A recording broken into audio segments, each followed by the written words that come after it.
All right, there we go. Hey everyone, welcome to the stream. I am super sorry that it's late today, guys. I've seen all of the comments. You guys have started to leave comments on my previous streams about the current stream, asking like when it's going to be, and today commenting on the fact that it hadn't started at 4 o'clock. I never really said it was going to start. I know I've said before that I want to get it starting at 4, but I thought that this one was kind of a more of an oddball stream. I'm going to be working on Harvey Birdman Attorney at Law wings. This is the suit that I've got going for it right here. Anyway, I thought this was kind of like a more fun oddball stream, so I thought it was kind of okay to start a little later. But anyway, I hear loud and clear that you guys you're excited for these streams, so you want them to start at a consistent time. So I hear you loud and clear, and I will definitely be more consistent with that from here on out. I'll say, if it's going to start like right now, it's 6:30 here. If it's going to start at 6:30, I'll be sure to actually, start it at 6:30 for you guys, or say I'll start at 6:30, but actually try to start it earlier, like at 4 when I say. This one's kind of another new technical set of challenges, which is why it started a little late. As you can see, I'm not doing the green screen today, because today I'm only going to focus on building the wing portion of the Harvey Birdman costume.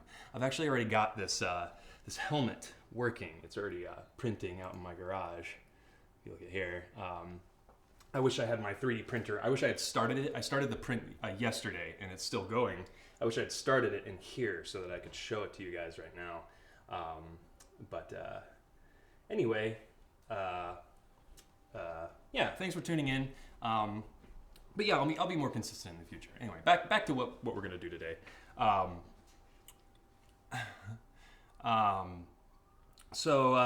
Well, first of all, talking more about the helmet and 3D printing and stuff. I know you guys are excited for face shells and the moving lenses face shells. And this stuff, this helmet work I've got going right here is a work in the right direction towards that. Let me go ahead and show you here. I'll get a little bit more of a detailed view on it. This is an ABS test print that I was doing.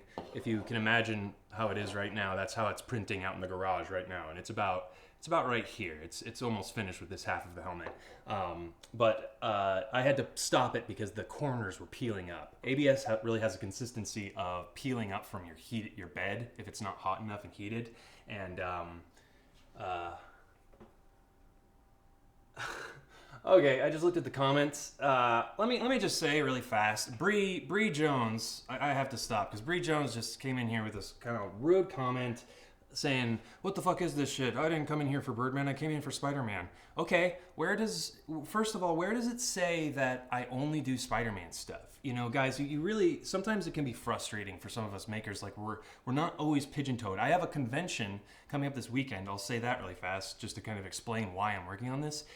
There's a convention coming up this weekend, and I don't have time to get anything larger finished. And so,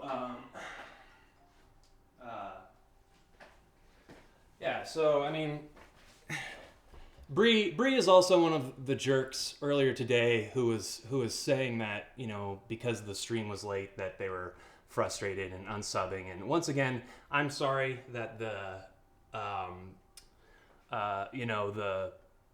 it was late. It sucks that it was late, but you don't have to leave little whiny comments like that, guys. I'm doing this in my free time, and I'm doing it for fun, and that really, really makes it less fun when you leave comments that are kind of like whining. And no offense, they're entitled, because you're getting this for free. It's not like a paid course or anything, and it will always just be available on YouTube, and that's really the point of me doing this. I want it just all kind of archived on YouTube, and someday someone might want to make Birdman wings, and so they'll be able to come in through here and see this tutorial and maybe glean a little bit of information. Also, I'm going to be talking about stuff like plaster bandages that will be useful for when you're making your Spider-Man costume. And on top of that, I think it's important that you be able to think about other projects. You're not only going to work on Spider-Man stuff for the rest of your life. You have to be able to think about for instance, this one that I'm working on is from a Adult Swim cartoon show in the early 2000s. If you've never seen it, It's really funny. It's got Stephen Colbert and some other really talented voice actors. Really funny show, but yeah. Anyway, really funny show. And so you're going to have other projects like that you want to work on. And so there are going to be random challenges. Like with this one, it's funny that he's a guy in a suit he's Birdman, the character from the Hanna-Barbera 60s cartoon.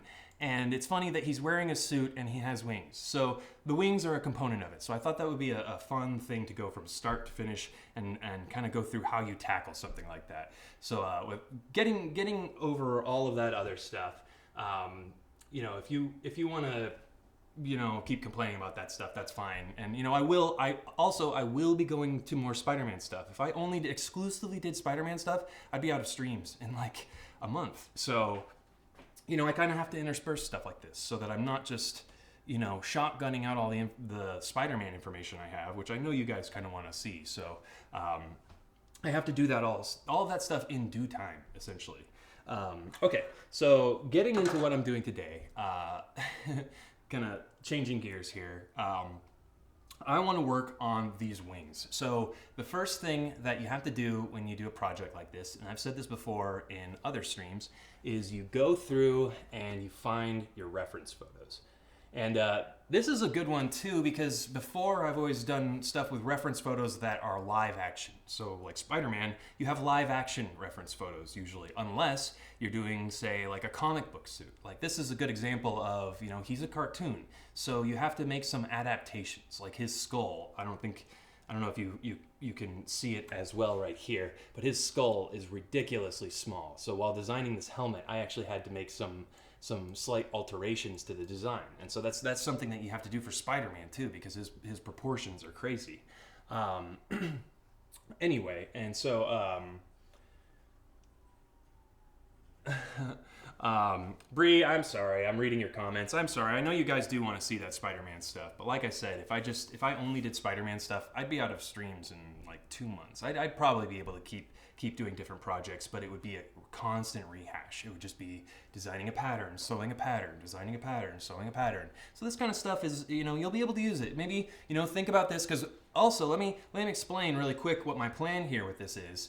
I'm going to make these wings articulated. So what will happen is that they'll have a structure. So right now my arm is kind of the structure of this wing behind this mannequin. They'll have a 3-component structure, and they'll have wire that connects them together. So that hopefully they'll actually be able to bend out and open. And so, if you want to think about it like a Spider-Man sort of angle, think of like Dr. Octopus or Iron Spider or any of those that have sort of like an appendage with an articulation, because that's kind of what I'm focusing on today. So, I could edit the title of the stream, and I think I might to include that, because I know that you guys want to see Spider-Man stuff. So, cool. So getting back to it, starting with the design of the wing, you need to get this is a good one. This is like a full body shot of Birdman, kind of like in an action shot. And you can see that the wing ends like basically halfway, or like right under his calf muscle. Yeah, halfway through his shin there. It's really tall right here. I don't think I'm gonna do quite as tall of a design. And my plan here, this is the suit that I got for this costume. I actually got it at Goodwill. Goodwill is your best friend when you're doing like a cheap suit or any kind of like clothing stuff for a costume. You always want to start at Goodwill. This suit that you see, it actually looks kind of nice and everything, cost me $3, the suit part, not the shirt and tie. But the suit part, which will actually kind of be destroyed here, only cost $3. The design here is there's going to be a mounted back plate that goes under the suit, and then these PVC pipes. I already cut these because I didn't want to have to bring the camera out to the garage, but there are these PVC pipes that are cut at a steeper than 45-degree angle here, about as steep as my table saw could go. And so what's going to happen is I'm going to do 2 plates on either side of the back, or maybe just 1 plate for stability. But No, I'm going to go with my original idea. I'm going to do 2 plates. So 1 plate on either side, on either shoulder blade. And then these PVC pipes will be mounted in the center of those plates that go onto the shoulder blade. And then the wing will have this PVC pipe inside of the base of its structure. And it'll just slide right onto that PVC pipe. And then that's how it'll go on and off. So the suit will come on top of these PVC pipes. So there will be holes in the suit right here that these PVC pipes will protrude out of. And then the wings will be structured on this PVC pipe. And that's a good low weight, just sticks out ever so slightly. And then the design of the structure, I've got some big sheets of urethane foam that I got at the hardware store. And so that's the type of thing that you can take those big sheets of urethane foam or any foam that you can buy a cheap big sheet of.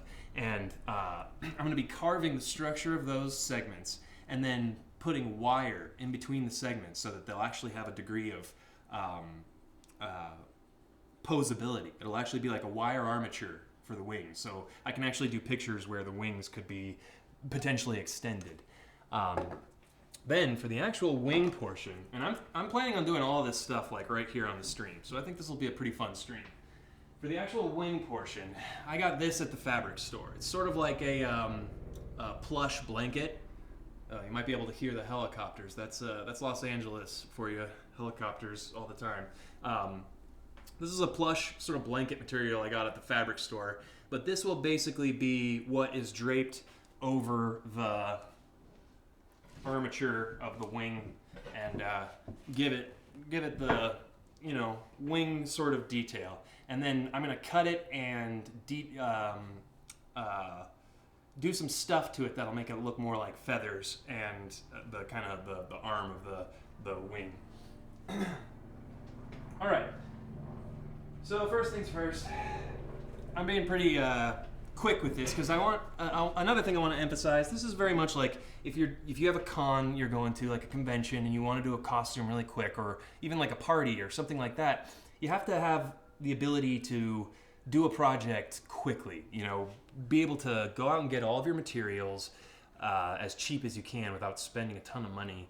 I got everything with this pretty cheap. I stayed under $100 for this whole costume, which might sound a lot to you guys, but I kind of have a level of quality I try to get to, and that forces you to kind of like, okay, I'll spend $8 on a watch, a nice gold watch here, nice and shiny. You can only barely see it, and see that's the thing. You can barely even see it. But that's the kind of thing sometimes. Okay, so since this is a quick build, what I'm going to start out with is making the template for the wings, because I want to make the wings about 2 yards long each. That's about as much material as I have. I've got 4 yards of material.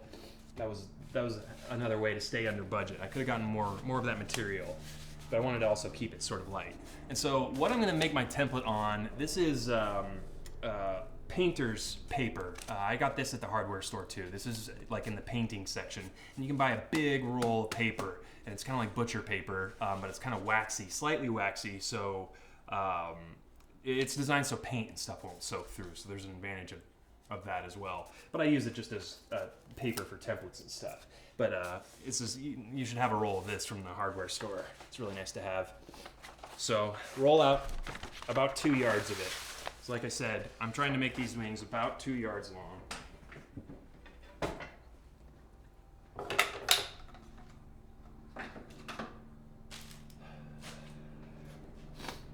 Yeah, I don't know if you can hear the helicopter flying above right now or not, but apparently there's some high-speed chase going on in Los Angeles, like usual. kind of standard around here, actually. Okay. Getting 2 yards of paper here. I actually might not even use the full 2 yards, because these wings, I don't want these wings to be so huge and unbearable that they're this big thing I've got to deal with for like the rest of time. Yeah, okay. I'm gonna need my whole table here to move things over to the floor.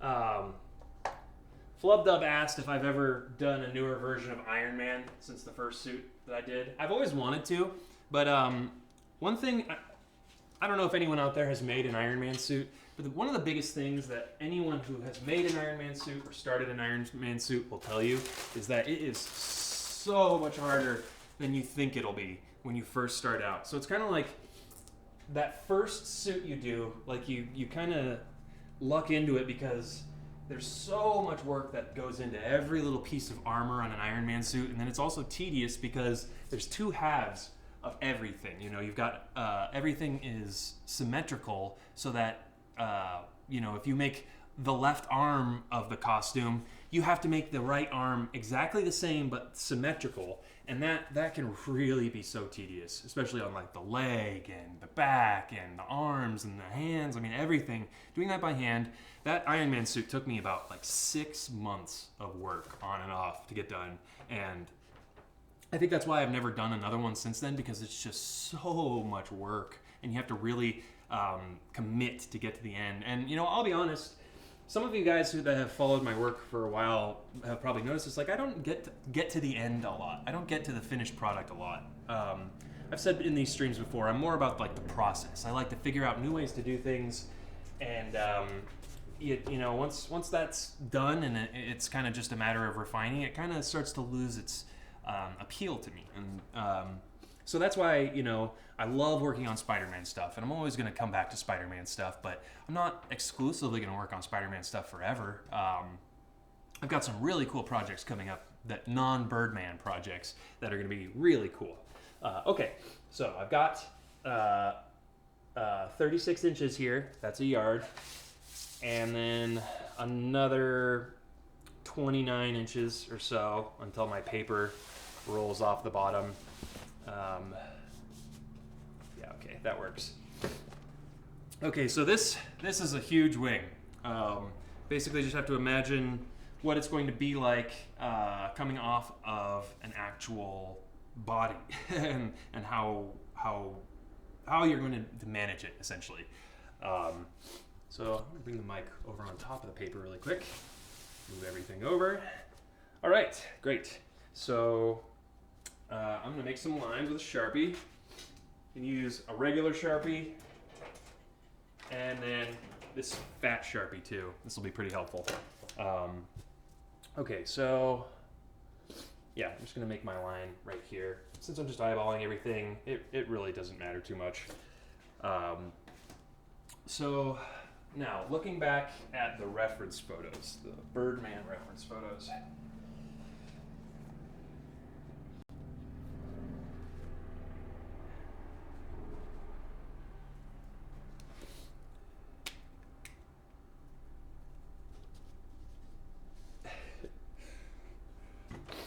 It's funny, I'm not really tuning into the comments, but it seems like you guys just keep talking about stuff. Yeah, you know, it's funny, like it sucks. Like this is a good wake-up call. I didn't realize, honestly, you know, typically there's only a couple of viewers at a time for these streams. So that was one of the biggest reasons why I was late today. Was I didn't think many people cared that much. I still enjoy doing them and I enjoy having them archived, but I kind of didn't really think anybody was, you know, waiting for them like that. So so my mistake. Oops, my bad. And I won't do that again. I'll be more reliable. Continuing on with this though, I want to get this arm. You know, he basically has an entire bird wing coming out of the back. So this is the structure that I'm talking about. This thicker, you know, bird appendage that goes around and down. So I'm doing this entire outline. You know, I'm doing the whole wing right now, but I'm also, you know, focusing on what my foam appendage is going to look like, what the arm coming out is going to look like. It's kind of going to look like a mantis arm coming out of my back, as far as the structure of it goes. So I'd say I want it to be on level with my head. I don't want it to be too much taller. Like if in the reference photo that I've got up there, it looks like that goes like a foot above his head. But I think on level with my head is pretty good. which puts it at about 15 inches coming down from top to where it meets my back right there. That's 15 inches. So now that I have that information, I know where I want the wing to start. I also can use my PVC pipe I've cut here. You know, I cut this PVC pipe already with the angle that it's going to have coming off of the back. So what I can do is I can actually lay that there like it's going to be coming off the back, since I have that. And once I'm done with this outline, we're going to start on that back plate. We're going to use some plaster bandages and get into those. And that's one of my favorite tools as well. So it's going to be, or one of my favorite materials, I guess. So I'm excited to do that for you guys finally. All right, so there's the PVC pipe that comes off of the back and starts the wing, essentially. Make sure that it kind of curves a little bit. You know, I put it right up to the flat edge of the paper, but it actually kind of curves a little bit. So I'm going to move it in about an inch. Use the outer edge and just kind of ignore that first line I made. Put some X's through it, because this is still very much like a sketch mode. So put some X's through it. And oh, this is pretty cool. Let me go ahead and remember to do this for you. Yeah, that's kind of neat. See how well you'll actually be able to see what I'm doing. So I've just done the PVC pipe on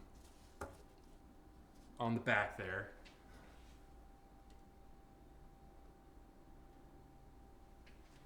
So okay, the PVC pipe comes out here from the back, and then the wing is going to come up, over, and then down. So basing it off of the reference image that I had up there a little while ago, you guys remember what Birdman looks like. We'll go ahead and sketch the rest. I'm kind of sketching a line here of what the back looks like, where the PVC pipe is going to meet up with the back, because that's what the shape of the inside of the wing has to look like to kind of fit the curve of the back. If it was just flat, it would just kind of bump into the back and there'd be kind of an edge visible. So you want to curve it a little bit. I don't need that PVC pipe there anymore. And so now it's just time to kind of sketch some bird wings, however they look like coming out of his back. So they kind of have the curve shape, and they have a bunch of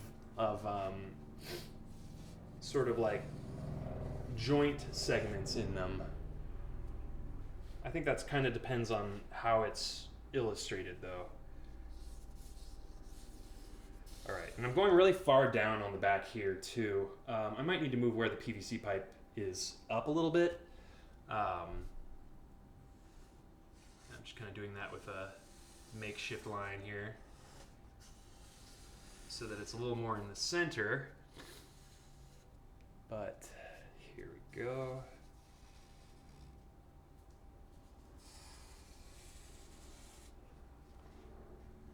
So it gets up to the top, and then it just starts to curve down pretty naturally. It's just the weight pulling down the wing and feathers and everything. And so once again, what I'm outlining right here on the paper is a really weird like mantis appendage that's going to be in 3 parts. It's going to have this base part that attaches to the PVC pipe in the wing, and then it's going to have this middle part that keeps the curved shape on top. And then it's going to have this long part that goes along the length of the wing, and that is going to just go all the way down the length of the wing, and it's just those 3 appendages connected by wire. So it's going to make for a kind of really, I actually have done Dr. Octopus before with clothes hangers and the same type of foam that I'm about to use in a second here, and it really, you know, it really is easy to do appendages and stuff as long as you kind of mount it correctly and stuff.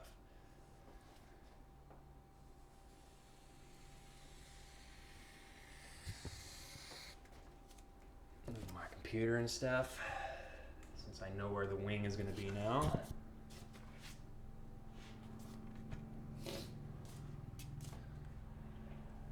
Oh, once again, I want to, or not once again, I forgot. I want to apologize for not having a stream this weekend, because I know that's another reason why people were so angry, was that there was no stream this weekend either. And so I definitely understand why everyone felt that way, and I do apologize over and over and over, and won't let it happen again. But there will be times when I won't have streams. I'm trying to get into a really consistent,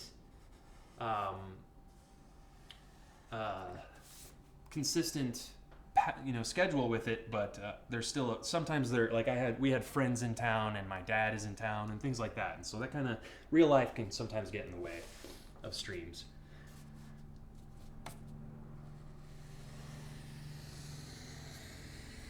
All right, and so you can see right here, I've done that segment I was talking about. So what that's going to do is that it's going to make it so that it can never, actually it'll be just basically flat right here.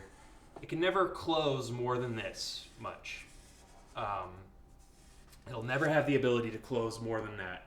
But I'm going to include wire, a thick gauge of wire in between these foam segments. So I'll actually be able to bend and lift up the segments so that the wings can actually kind of move and stick out or anything like that. So it's kind of a neat thing to do for wings, I think.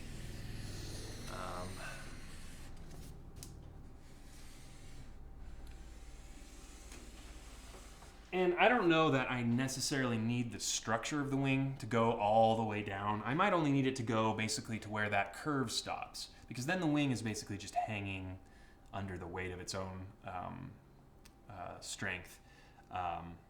But I still need to outline the entire shape of the wing for the sake of making a pattern and everything too.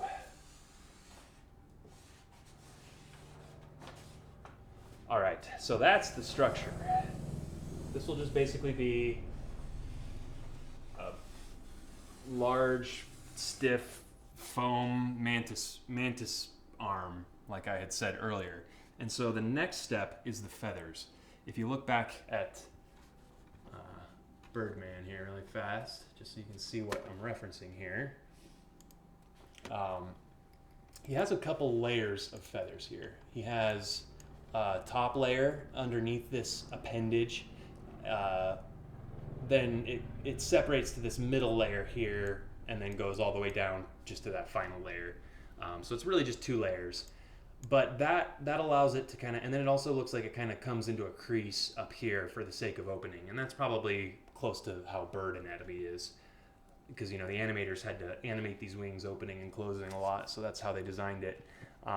So going back to the table here, I want to basically have, this is the very bottom of that structure. I basically probably want my wings to start and come down from right here. So what I'm going to do is I'm actually going to kind of make curtains out of the material I've gotten. I'm not going to make just one wing shape like this, because then the structure won't be able to open up at all. I'm going to do kind of curtains so that when it's closed, the curtains are all kind of bunched up, and then when it's open, they all are kind of flayed out and look like feathers.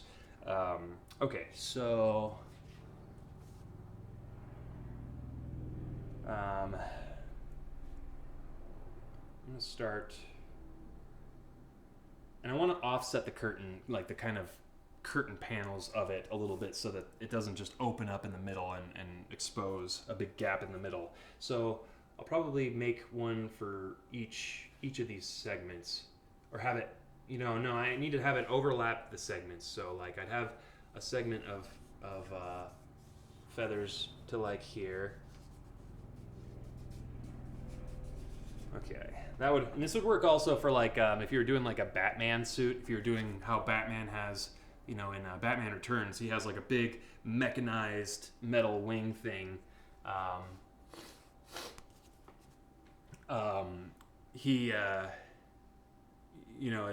It's a pretty neat big thing, but you could kind of use some of this information for something like that, because there aren't going to be a lot of our occasions when you're going to want to make bird wings, probably.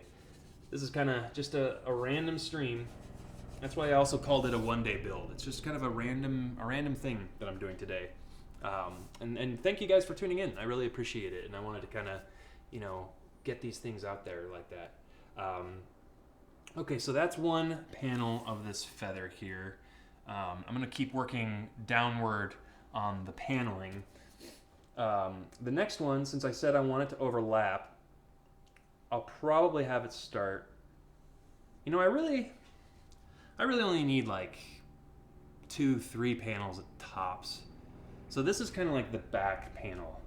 This is the panel that, if you think about this opening and hanging wide, it'll have one sheet kind of hanging the full length of it. So something sort of like that of feather.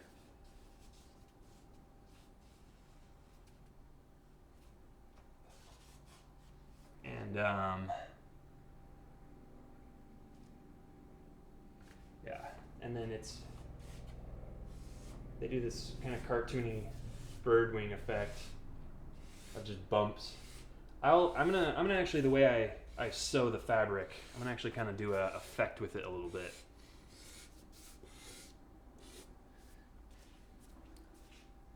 Okay. And so now I just want one panel that when it opens, it will kind of hang in the middle there.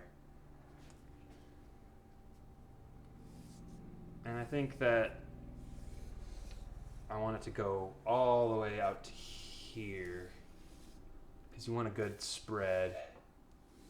And that's how the shape on the feathers is anyway.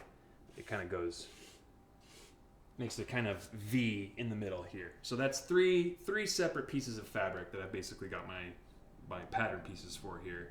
And now all I need to do is essentially cut this thing out and get those separated a little bit so that I can start constructing everything. So grab some scissors.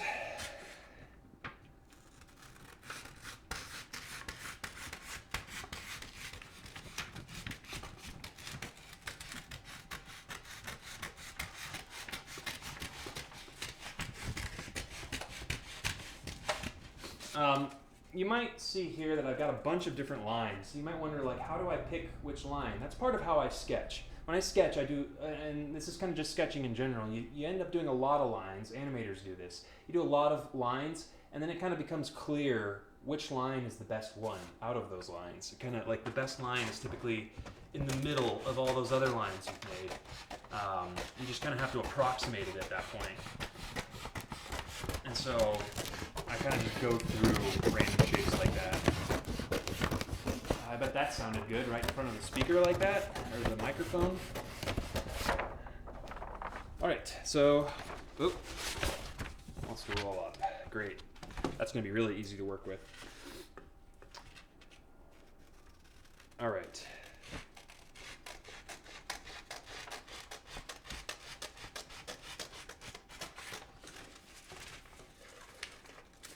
Shape of the wing. Now, one issue here I've got with my pattern is that I can't really just cut every individual shape out as they are right now, because there are a lot of overlapping shapes going on right now.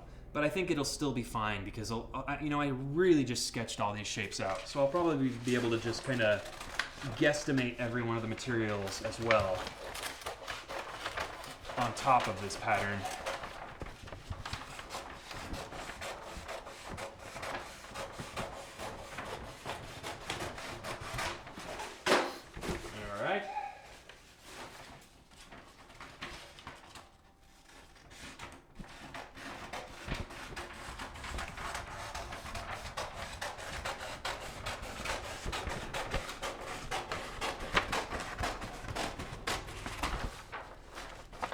Alright, so I'm all done with my paper and everything.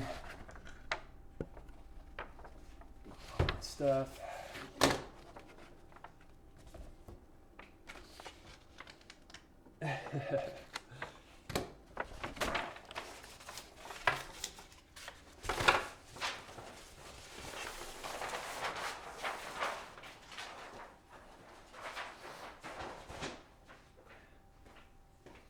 Okay, so basically we've got the template here, and what this is all going to look like is hopefully a better version of this. Some big bird wings. But I mean, that's just what bird wings do. So, and you know, this is also a good opportunity, since I'm holding this up to the actual shape that it's going on. Maybe I do want to kind of shrink it a little bit, or no, it'll be fine because I'll be able to just bend it into shape, whatever shape it is I want. But I'm actually going to set this off to the side for now, and we're going to talk about plaster bandages, which is pretty exciting because it's something I've always, I've wanted to do streams about, and I'm going to do full streams about these things because we're going to do how to do a head cast, do a life cast of your own head. And plaster bandages are one of the best ways to do that on a budget because they're really cheap. It's usually about $7 to $12 for a roll like this, and you can go pretty far with a roll like this. But you usually want to have more rolls than you're going to need for a project because you want to have more than less on any given project. So for these plaster bandages, and what plaster bandages are, these are like the old-fashioned thing that they use, and I guess they still use these, but just kind of a more modern version of what they make like medical casts out of. So like if you break your arm or your leg or anything like that, that's what they make it out of. They dip it in water and apply it to your arm while it's set, and that forces it to kind of that forces them to cure hard. And so what I'm doing right now with this is I'm focusing on the attachment, how these wings are going to attach to the back. And you might not realize it right away, but anytime you're adding like a lot of weight, you want to keep, first of all, you want to keep everything as light as possible. These PVC pipes and then the fabric are sort of heavy, and those are going to add the most weight. But the foam structure itself is going to be pretty light. But you're going to have a lot of weight with two big structures on your back. So what I'm doing with this plaster bandage is I'm actually making hard plates that go onto the shoulder blades, and they're going to meet in the middle, but they're not going to be connected in the middle. It's not going to be one solid plate. It's actually going to be two separate plates that go over the back and then meet in the middle and are hinged in the middle so that I'm still able to move my, I could do this and it would make the wings flap essentially. So that's why it'll be hinged in the middle. But the hard plate will ensure that it's got a really sturdy attachment method with the wings. So because it's gonna be so heavy that if you tried, you just mentioned a harness, and you could definitely, you could do like wire, that would probably be one of the easiest things to do, is just a really heavy gauge of wire and make kind of something that holds it on the back. But I'm still going to do plaster bandages because this thing's going to be heavy, and it's also a good example to use them. Also really fast, I want to talk about this tarp material. This is another thing you get at the hardware store, like that butcher paper, and it looks like a lot and it looks like more than you'll need, but it's really nice because you can just roll out a little bit for however much you need. And if you're doing a project like plaster bandages, it can be kind of messy and you're getting this like plastery water everywhere, and it can be easy enough to clean up, but you just want to keep your work area and everything nice and clean. And this tarp material you can get at the hardware store, once again in the paint section, for about $10, but a roll will last a very long time. And it's really wide. It's like 10 feet wide. So I cut that length there, and then I'm probably going to have some excess here that I can save for later. So it lasts a long time, but it's just a nice thing to have for any mess-making materials.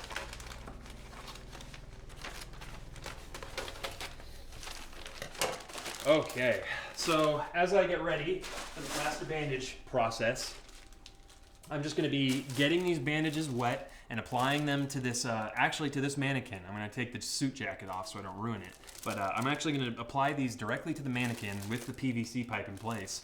And that's gonna create my shell. But before you ever start doing the plaster bandage process, you wanna get all of your plaster bandages cut before you start doing the process at all. Because it's really difficult once you've got water on your hands and, you know, like if you need more bandages, it can get really frustrating having to go back. And you wanna think about what you're covering when you cut your length of plaster bandage. I'm making a plate, like a back plate, like about a foot long. And so I want it to be, my strips to basically be that long. And I actually probably don't need that many. I'll want some that are a little thinner because I want them running in both directions, because the fiber of the plaster bandage is part of what makes it so strong, but you want the fibers kind of crisscrossing. And you can also make a tool with a saw blade that makes it so you can rip this stuff really fast. Basically just a saw blade on a block, and you just are able to draw the edge over and rip it off.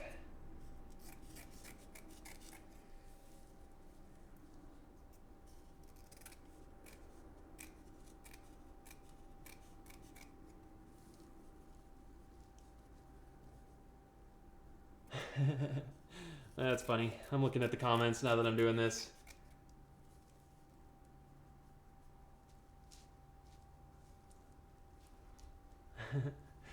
Yeah, it's funny you guys are talking about how I am as a roommate. No, Will knows the reality of me as a roommate. It's not fun. It's annoying. And I know too, I warned him before he moved in. I was like, I'm warning you, I do weird stuff and I make huge messes, and it can be loud and it can be annoying and it can be dusty and it can be a messing or annoying, messy. But he's like, whatever, you know. Will's doing kind of similar stuff. He's upstairs working hard on editing the film. I probably mentioned this a couple times over the course of the streams. He's editing a film right now, Boogeyman Pop, and that's only a couple days away from its deadline. So he's definitely in kind of that crunch time when he needs to focus and get that stuff done. So that's why I'm trying not to bother him right now. But it's cool of him to moderate the stream. It's pretty nice, because it's hard for me. I really, I can do it. You know, I just would have to basically pause the stream, which kind of sucks. Okay, see, and just from cutting this stuff, you can already see all of the dust and everything, and I've caught it all with this plastic liner. Not all of it. It's actually kind of creating a layer of dust that just comes up in the air, but it just means I have to dust more frequently. This is typically, you know, I haven't said yet, and I should, that there are some things that you don't want to do like in your living room that you need to do in like a workshop or in your basement or in your garage or somewhere like that. Like when you're doing like chemicals or anything like that, have a really good like space where it's not that big of a deal if you're making it smell bad or you're getting a lot of dust everywhere, because those are the kinds of things that will annoy your family members or your friend, your roommates, or anyone who has to put up with it on a daily basis.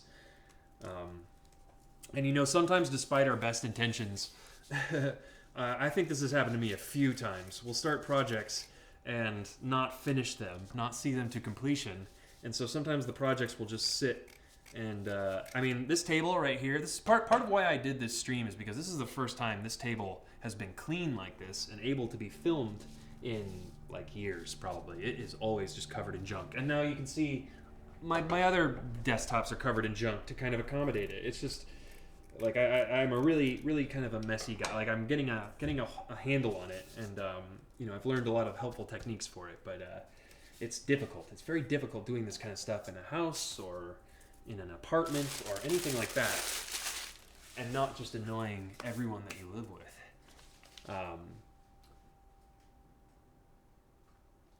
Okay, right, so go ahead real quick.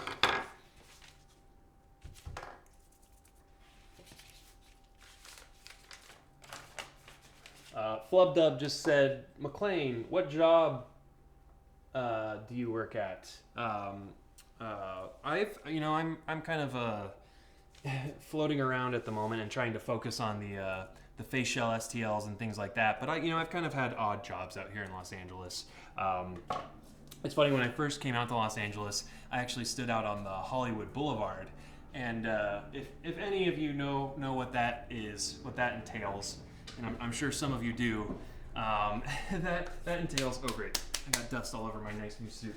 That entails going out to the Hollywood Boulevard and you wear a costume or something. I wore my Iron Man suit, and you take pictures with tourists, and it's actually a lot of fun. And during like really busy tourist seasons, you can actually make a ton of money doing it, because you take pictures with tourists, and you remind them gently that you do work on tips. You always have to do that, or else people will just want to take pictures with you for free. But you always say, hey, we do work on tips, so would you like to take a picture? A lot of people think that's like the scummiest thing in the world, but I think it is if you're like really a jerk about it, and you refuse to take people's pictures with people unless they pay you money. I would always just be like, hey, we do work on tips, but if you don't have any money, that's fine. And a lot of people will be like, oh great, I don't have to pay you, that's awesome. But I just enjoyed it. I really enjoyed it, and it made a lot of tourists happy. Like a lot of tourists out. That was back when my Iron Man suit had the working helmet, the faceplate, and so a lot of tourists really like that from all over the world. So I think it's fun to think about the fact that I'm probably in some like photo albums from different tourists around the world. This probably looks a little raunchy what I'm doing now. I'm undressing a mannequin live on the internet. All right.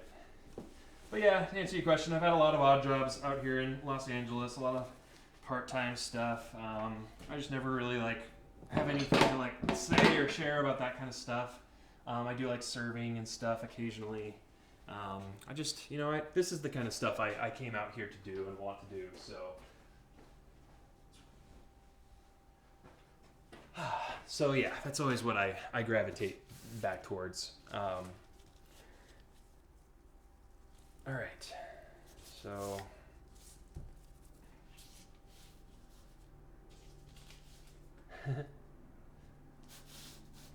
All right. So, yeah, I should probably take these pants off too, even though that's gonna look weird. No, I don't need to take those off. I don't think it'll make it all the way up there. All right. And also, some of you are probably like, oh, you have a mannequin? That's, well, no wonder, you have more professional work. Like, oh man, a mannequin is not a difficult thing to get. Go on to Craigslist right now for your city, and it might be different in Los Angeles, because Los Angeles has a pretty big fashion industry. But just search for mannequin. If you're a girl, look for female mannequin. If you're a guy, look for male mannequin. Oh yeah, we're doing the back here.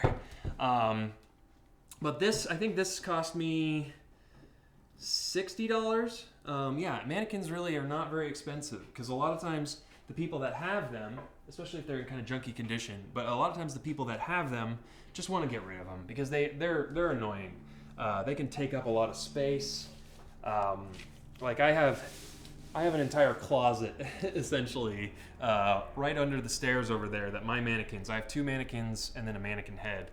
They both live in there because it's better than anywhere else, because it's just the weirdest thing for people that come over to your house or anything like that. They see a mannequin and they're immediately like, oh, they think it's the weirdest thing. And so I try to keep my mannequins hidden in my mannequin storage closet. So what I'm going to do is I'm going to use my plaster bandages, and I'm just going to put them on the back of this mannequin here, because he has pretty similar proportions to me. I think maybe his shoulder blades are a little more pronounced than mine, but that'll still be okay. It's going to still give a really excellent mounting point for the PVC pipes. And that's actually, I think, probably the next thing I need to do is I need to get the PVC pipes taped or glued. I can actually hot glue them here. How I want them. They actually kind of look like a scabbard, like a Deadpool scabbard or something sticking out of the back like that. That's kind of cool. Oh, Flubdub just asked about my changing color glow board. I actually built that about 2 months ago for my website and my stream and stuff. So it's kind of neat that this is the first stream well, sort of the first stream that I don't have the green screen. The green screen's rolled up on the ceiling right now, and it's neat that this is the first stream that I'm just kind of working in my workshop. You guys get to be here and see how that goes. So I'm actually, what I can do is I can hot glue the PVC pipe to tape, because the tape will still stick to the mannequin. Yeah, actually, I should just tape up the entire back of the mannequin really quick. Wherever my wider tape is. There it is. All right, so Clearly there's a criminal on the loose. like really, in Los Angeles right now, we'll just set it.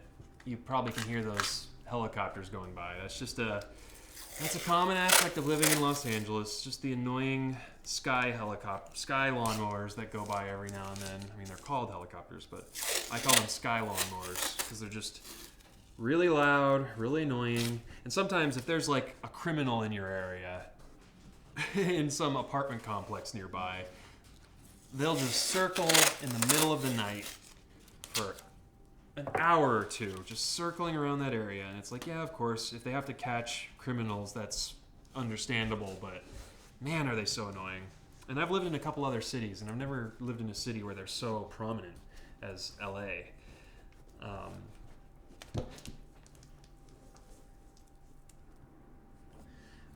Flubdub just asked if I need a sewing machine to make Birdman, and yeah, we're going to be using a sewing machine in a minute here. Or, well, probably a little longer than a minute, but basically what the way I'm going to do the feathers with this fabric over here is I'm actually going to sew basically like a sleeve, that the foam structure is going to go inside of that sleeve. And then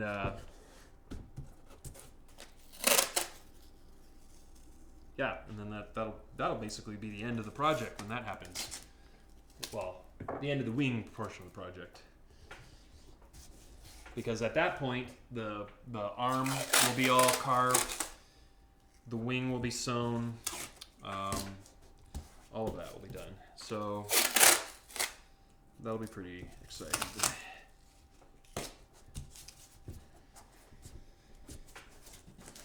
All right, and once again, I'm just putting tape on the back of the mannequin here so that I can put my plaster bandages just straight onto the back of the mannequin without worrying about the plaster bandages sticking.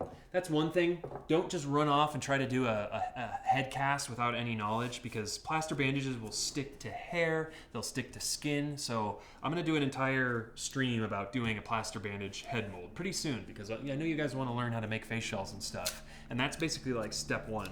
So this is like a nice little pre-lesson on plaster bandages without doing it on a live person first. Okay, so what I've got here is I've got my back all taped up, and one thing is that this mannequin, you can see from the top angle especially, he's kind of got this leg pose going that makes him not totally symmetrical, which can be kind of annoying to deal with a lot, but it shouldn't be an issue here. I'm just going to put this roll of tape under his hip. It's his hip, I promise. Put it under his hip, so that his back is as flat and straight as possible, because I need to know for sure that I'm putting these wings on pretty evenly. I don't want them to be lopsided at all. So, I don't need to do two separate shells. Now that I'm thinking about this here, I can just cast it all as one hard shell with the PVC pipe sticking out. Get an idea of where I want those coming out of. Helicopter once again. So I'm going to bring the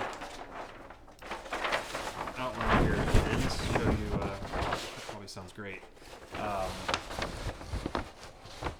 This is where the wing's going to be going on the back, which is good because it gives me the information I need on where that wing starts, and it starts like right about there. So I basically need both PVC pipes to be coming out like that. Make a quick outline. Make a little notch that lines them up.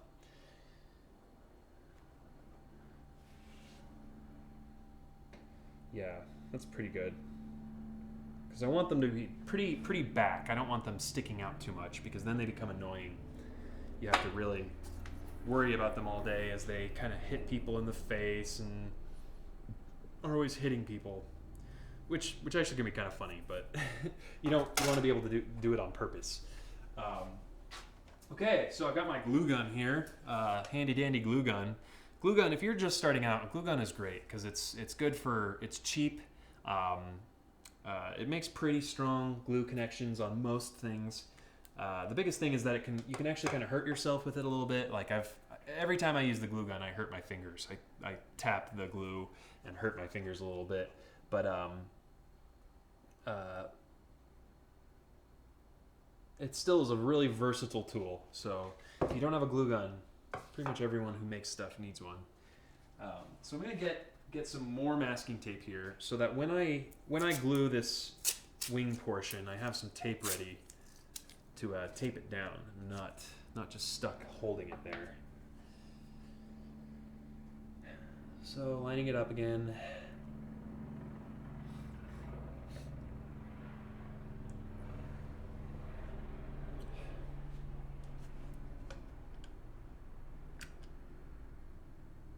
All right, so I'm applying a pretty large amount of glue, and it's not going to damage the mannequin. I mean, it might actually, the heat might affect the mannequin a little bit, but that's why you kind of want a junky mannequin, or why a junky mannequin is good.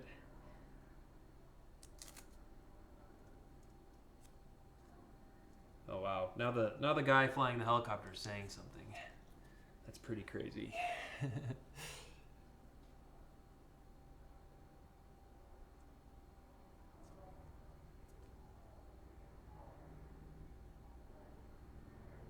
Oh yeah, hey, I haven't even talked about the Homecoming trailer yet. I actually, I watched most of it up until it kind of started to get spoilery. So let's not get too spoilery. Although I'm sure the parts that it was showed are early on in the movie, not like too big of a reveal. But yeah, I was watching that preview today, and it just started to give away way too much of the movie, and so I'm like, so I shut it off. I like to go into a movie not knowing a lot of little details about like how different action sequences are resolved and how the ending, what the ending climactic scene is like, and I just really don't like to know that stuff because it kind of ruins the roller coaster ride. It's, spoilers in a nutshell, really, and trailers are so bad about that a lot. And a lot of people will say it's like not like it was really that much information or really that much that big of a spoiler type thing, but yeah, I watched like a minute of it and then had to turn it off.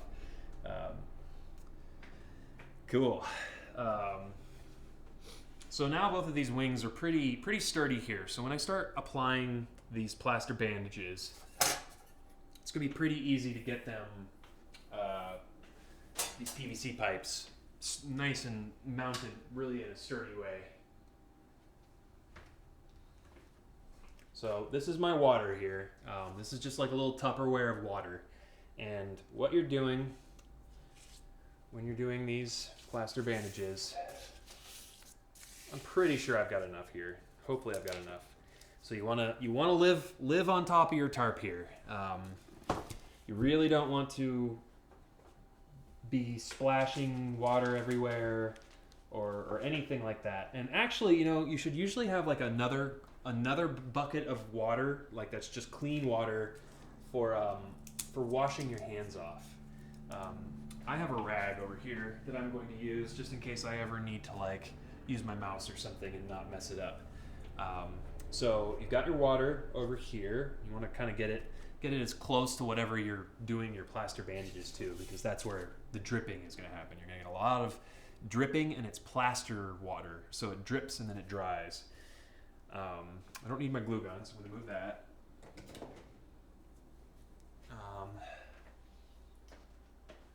Yeah. Okay. So, when it comes to applying plaster bandages, when it comes off the roll, it's this nice large sheet. And for medical purposes, they basically just apply it, then get it wet, and then sponge all the water off. But for using plaster bandages in this purpose, you should typically fold it in half. So now the material is doubled over. It's a little thinner than like toilet paper at this point. And you have your water dipping bucket right here. And you go ahead and you dip one end in, and you kind of let it soak as you go through. So I kind of just put it's like an instant spaghetti process, essentially. You're putting in a long, dry, hard piece of spaghetti, and it immediately becomes a wet, noodly piece of spaghetti. And so now what I'm doing is I'm taking two fingers, sort of like scissors on it, and I'm just squeegeeing out the excess water. You don't want to like really wipe all the plaster off, but you don't need a huge amount of like dripping water on the plaster bandage. You just need it to be pretty wet. And so what I'm going to do here, I actually think I'm going to start, and I am going to make just one plate. I'm going to start with a structural plate here, and I'm going to go across the plaster bandages. And what you'll see here is just how moldable and malleable the plaster bandages are. So easy as that, I've already started creating a really strong mounting point for these PVC pipes when it gets ripped off the back. And because I glued these PVC pipes to the tape and not to the actual mannequin itself, it's the tape that's going to be peeled off, not the glue. It'll be the tape peeling off from the mannequin itself.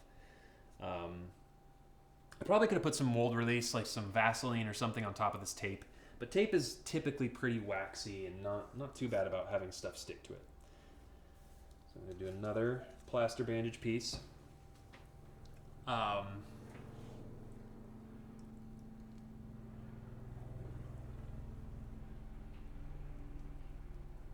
Yeah, Degsy, I agree. Degsy's talking about the trailer and how it is, even if it's spoilery, it still contains a lot of reference material and stuff like that. So it's important to be able to,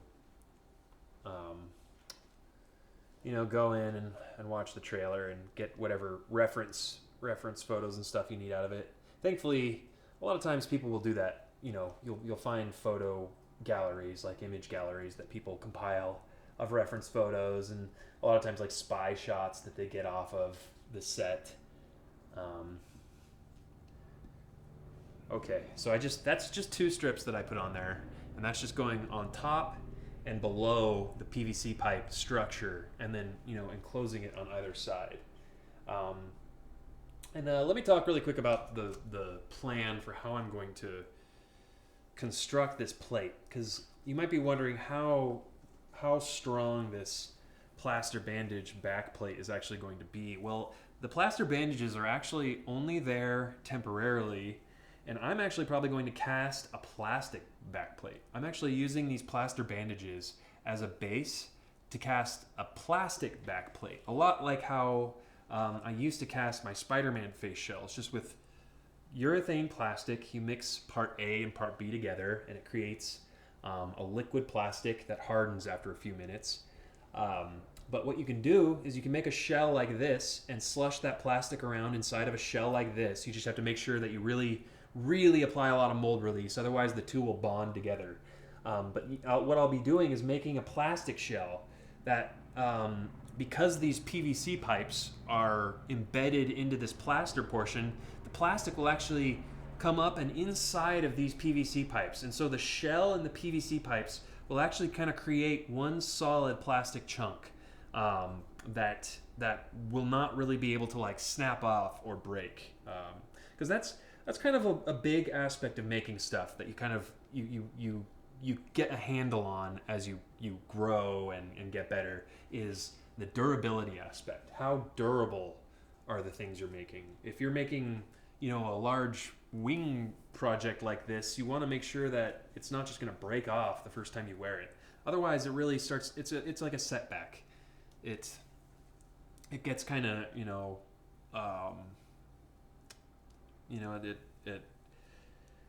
it weakens your confidence a little bit when your stuff breaks and it doesn't stay together. But that's always the reality. It's a lot of times you just don't know what the strongest ways to make certain things are, and what the best ways to make things are without them breaking. And I've never made wings like this. I've never done this. This was just kind of my idea. I decided to do this on Sunday, and I've got my 3D printer out in the garage right now printing the helmet. And so this is basically just a quick project for me, and that's a big reason why I wanted to do it in the stream, because I thought this would be an interesting, starting a quick project from scratch, essentially. I didn't show you the shopping portion. I think that is actually pretty important. How you go about shopping for your materials and everything when you're doing a quick project like this. Basically, just thrift stores, dollar stores, anything like that will be your best friend. All right, so I'm just applying these plaster bandages, and they're all folded over in half so that they add 2 layers of thickness for each one. And it's pasty and wet right now, but in just like a half an hour or so, while in the time of this stream, probably while I do the next step, it'll actually dry and create a hard shell that I'll be able to take off and make the back plate out of. I actually just got a little bit of plaster on the pants there. But these pants were also a thrift store find. They don't even match the suit jacket that well, and they've got like a kind of worn out hole on the wallet pocket. So he's not going to be the most clean cut attorney at law, but it'll sell the illusion enough. All right, so working my way around now, because I'm making basically making it so it's just kind of like I wish there was a little more contrast here, but you can kind of see the difference between the white and the cream color of the mannequin. But I'm just working around, kind of creating a bowl, like kind of a bowl that goes all the way around, and it'll be really easy for me to cast and make my my plastic plate out of that.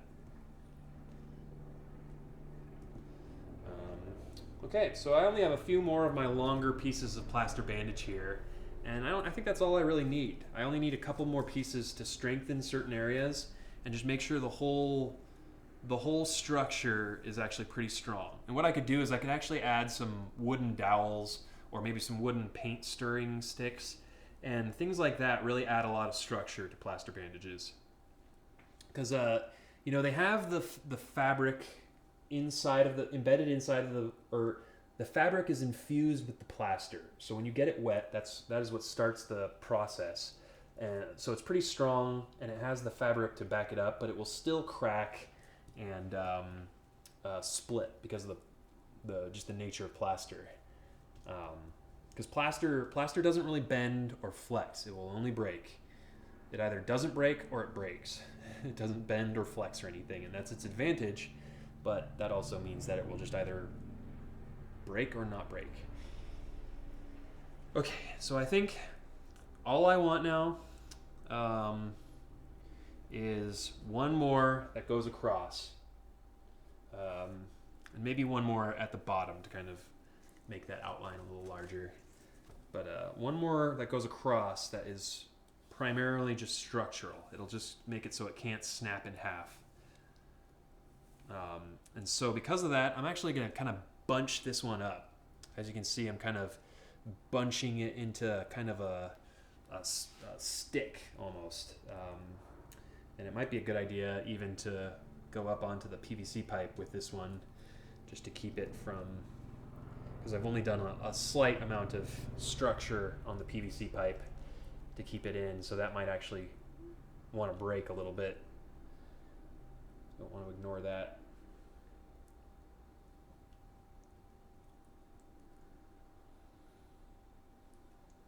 I might end up having to chip all of this plaster off But the plastic shell is all that's going to really matter at the end of the day. And then with this plastic shell that I make, I'm going to cut some gaps along the edges, and with that I'll be able to put some strap and some Velcro and stuff to do that. Flub Dub, I just noticed your question asking if it's a hot glue gun. And yes, that was a hot glue gun that I was just using just now. Very useful. I spoke about that briefly earlier, but a hot glue gun is a very, very useful tool to have. I actually don't use it too much anymore. I have a lot of other glues that I prefer to use, especially on like finished projects. But like when it comes to doing quick stuff and sort of temporary stuff too, hot glue sort of can't be beat. Okay, so I just want to do one more that extends that ridge down a little bit, because when I'm casting the plastic inside, if I make the edges, if the overall edges, how to explain that? I need to have a pretty large rim so that when I'm casting the plastic plate, I don't have to worry about the plastic spilling out over the edges a bunch. All right. So that's what I'm doing down here. Just making a larger, like if this was a bowl, I'm just adding more to like the edge so that when it holds the liquid plastic in it, it doesn't all just spill out over the edges quickly.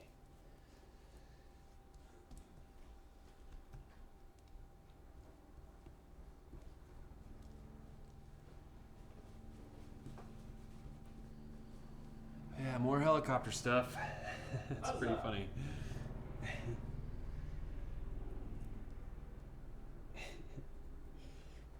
Will is like my band leader guy if this was a late night talk show. Oh. You know it. What instrument do you play, Will? Guitar. Like Gene from Bob's Burgers. Just a whole bunch of fart noises. Although I guess that's just a little electronic keyboard.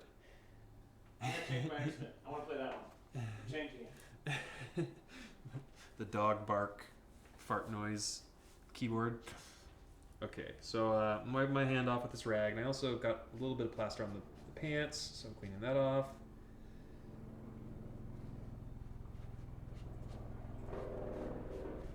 All right, so basically now I just wait for this to dry. I've finished doing all of the plaster bandage and everything, and now I just kind of have to get this out of the way and get everything cleaned up and everything. I actually think I'm gonna go on a break really fast while I do that, because my hands are all messy, and so I need to clean them really quick. So I'm gonna go ahead and go on a break really quick, and I'll be back in like a minute. So see ya.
All right, we're back.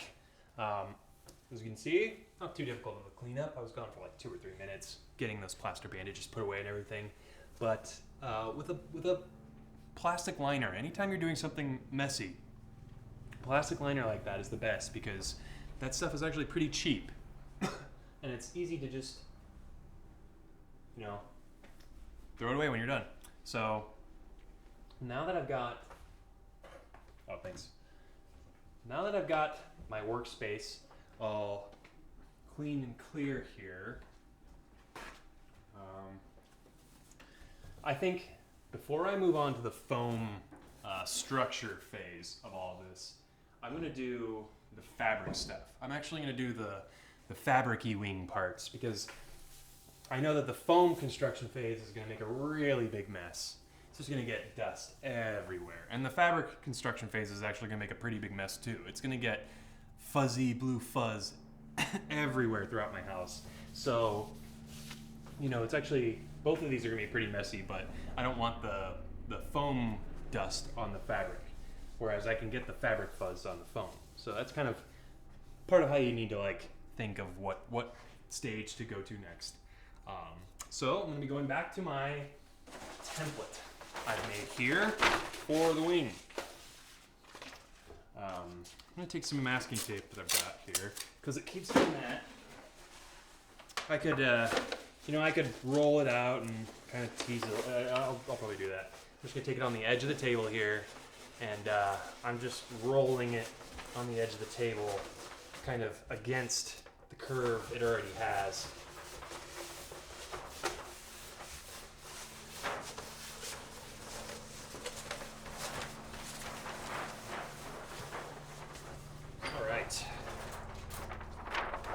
So now it'll be a little more manageable, but I'm still just going to tape it down because it's annoying. That's one downside to this painter tape is that it keeps this curve to a really strong degree and doesn't like to let go. So the first thing that I'll do is I think I'm going to cut my six wing panel pieces. And if you look back at the reference photos here, again, really quick, there we go.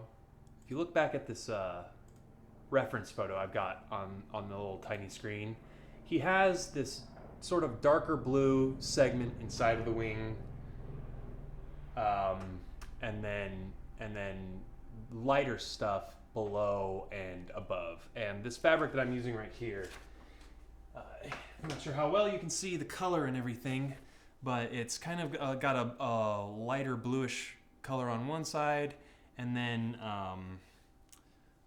another kind of lighter blue flat on the other side. So we'll use on the middle, since there are 3 panels to these curtains, you know, if you think of them like curtains, I think on the middle, this fuzzy side will be facing forward. But then on the middle and the front, this fuzzy side will be facing forward. But then on the back, if you look at his wings there, you've got the lighter blue. On that back panel, I'm actually gonna flip it around so the fuzzy side is facing backwards, so the back of the wing will have that. And then the structure will have sort of a sleeve sewn that all of that will kind of go together with. So I'm gonna basically just be using my fabric. I wanna be careful here because I need to sew some pretty long sleeves essentially here with these arm appendages. I need to basically sew this entire shape as one long sleeve that kind of goes down into a point. And so I have to keep that in mind before I start cutting my fabric apart. I've got 4 yards of fabric here, and I can definitely get that sleeve shape. You know, the length of it here, I'm kind of just approximating it right now. But as you can see, oh wow, that basically goes the entire length of the fabric. So, I mean, there you go. That sleeve that I'm going to be sewing here, so basically a long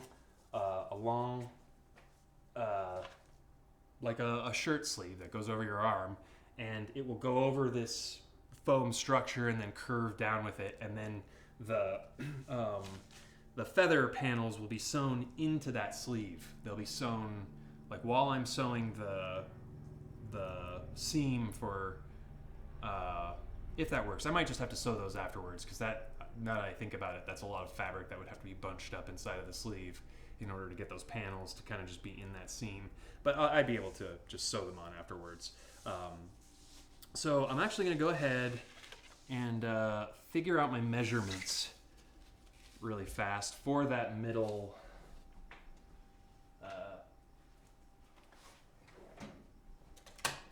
sleeve, essentially.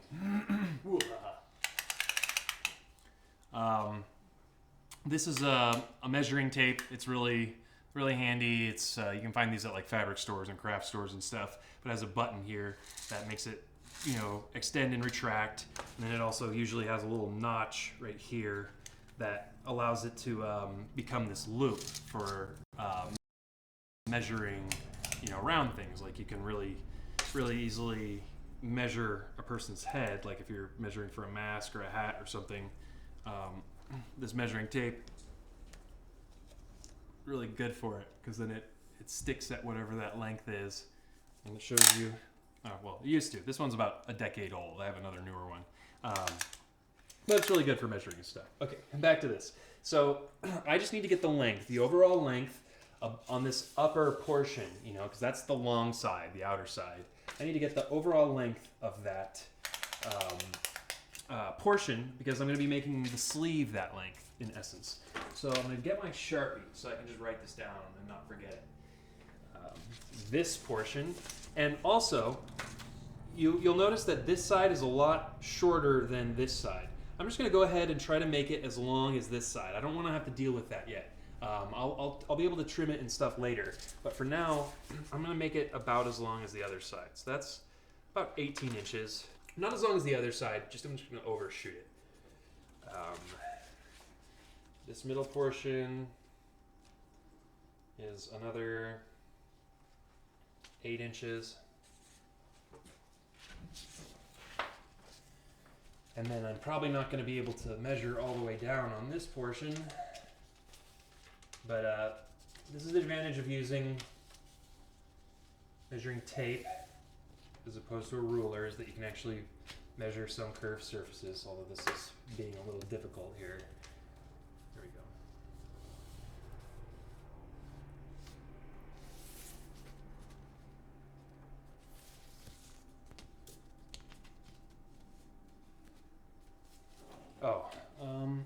I should move back to the above view shot. Gosh, so that almost goes down to 60 inches down here. The tape maxes out at 60 inches. So I put a mark, and then I think that's probably only like a couple more inches. You know what, I'll probably just call it at that 60 inches so that it's not, I don't have to worry about that extra inch or two.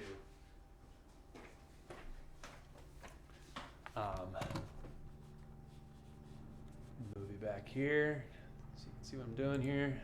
Right.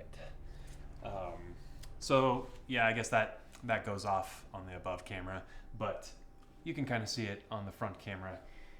It looks like I've got about 4 inches there towards the end. So yeah, I could just call it 64 inches. Why not? So all the way down to that tip. So the next step is to just add those measurements. So 64 plus 8 is 72, plus 18 is 90 inches. So 90 inches.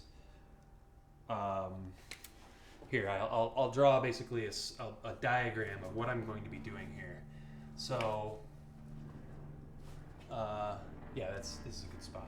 So I'm going to start the sleeve. It has a curve. It'll have a curved top, because usually that's what sleeves have. But the length of it from the end of this curve all the way to the end is 90 inches. And now the next measurement I need is the thickness of each component. And the thing you have to keep in mind is that it's flat here. It has no third dimension, but at some point it's going to have the thickness of the arm of the wing in it. So Almost good. so I'll start at like 7 inches wide there. Let me look at that again actually. Yeah, 7. And I'm going a little larger because I need it to be yeah, I should go probably. No, you know what? I can always carve the foam down if it's a little too large, so it doesn't need to be that precise. So the distance from these two corners up here is 7 inches, and so essentially, I just need to work my way down here. Oh, whoops! Not 7 inches, 14 inches.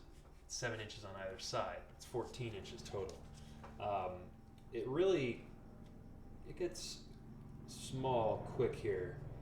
It goes down to about 9 inches, 18 inches in, and then 8 inches after that, it is already down to 6 inches. Well, I need to give it some space, so I'll call it 7 inches.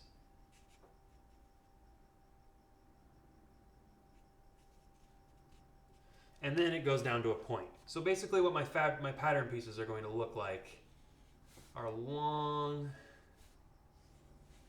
spikes, essentially. And then I'm not going straight to a curve because I need to have space for the foam components to go all the way in.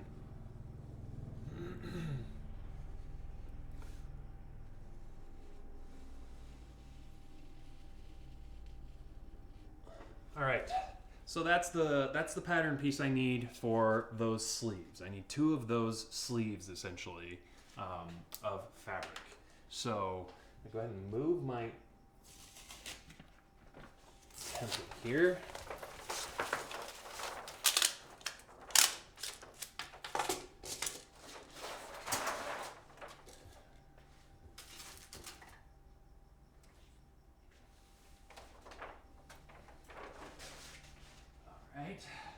And I cleaned this table pretty well after doing that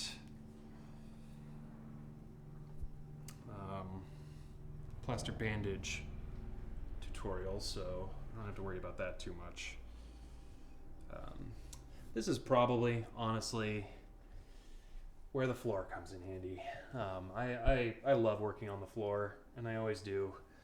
It's just the easiest place to work by a lot. Just a huge surface area. All right, so I'm getting this fabric aligned here a little bit. Let you see the edge, because the edge is pretty important. Okay, so the edge is important because as you saw with the outline I had on the template I drew, it's actually going to be just 2 straight lines essentially that come down to a point. When you're using fabric or you're cutting a fabric outline or piece or anything, you always want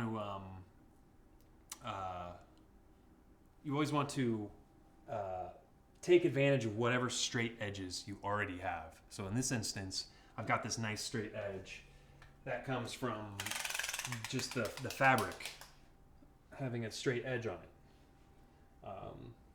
And my measuring device here is only 60 inches long. So I'm going to grab a tape measure. Tape measure will be handy.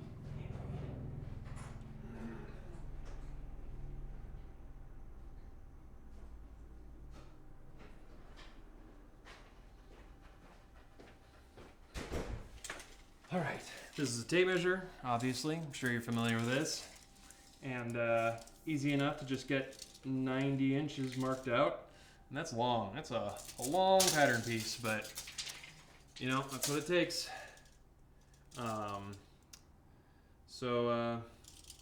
Yeah, I mean, my table's not even bigger than 60 inches anyway, so I don't even really need that.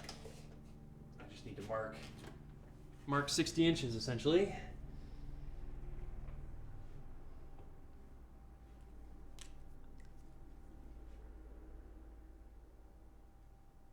Oh, that's good. Big thanks to Will for fixing the little technical issues that come up, because otherwise they'd kind of persist through the whole stream.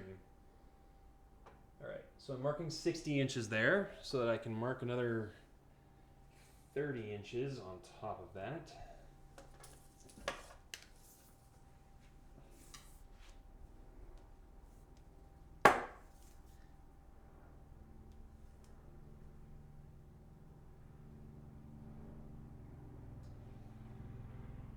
And I'm staying a little bit away from the edge because, well, this one's not too bad, but sometimes the edge can be kind of nastier fabric. It kind of usually is like the margin of the fabric, so it's not as high quality.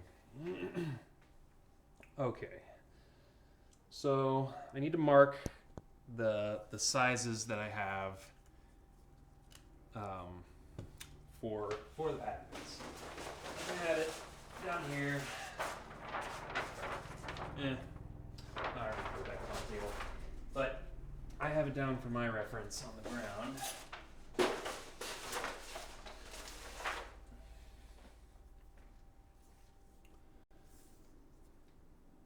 Okay, so the first measurement is 14 inches, and I'm giving it about an inch of margin. I don't want to get right up to the edge. But 14 inches. I'm just using black Sharpie. I'm gonna sew well inside the margins, so I don't think it will ever be an issue. And so the next measurement is 18 inches down from that last measurement, and towards it gets pretty complicated because my middle line is also moving down and inward as well. So it's going to be a large amount of just eyeballing that essentially goes on here. So 18 inches down, it goes down to 9 inches, down from 14 inches, which is pretty short, but that's what it does.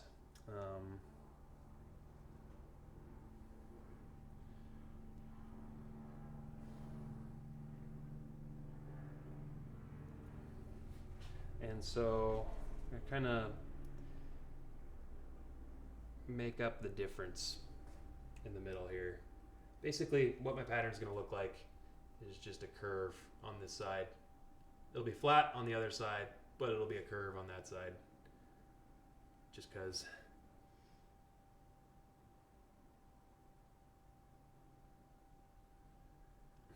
All right. So once again, it's like just a giant sleeve, essentially. Moving down a little further, it's another 8 inches, and then it's 7 inches wide. And this is all incredibly guesstimate. You know, none of this is precise at all.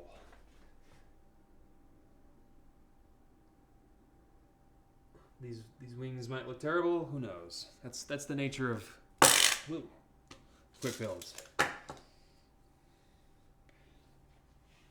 So basically, from this point to the end, it just tapers down to a smooth shape.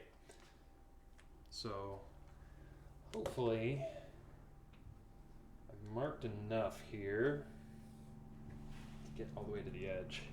Yes, I think I have. All right.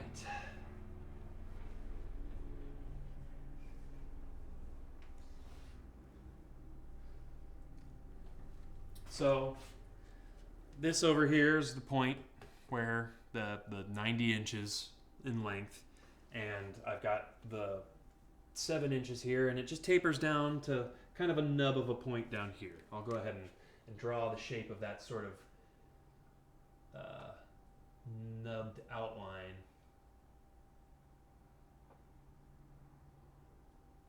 And then all that needs to happen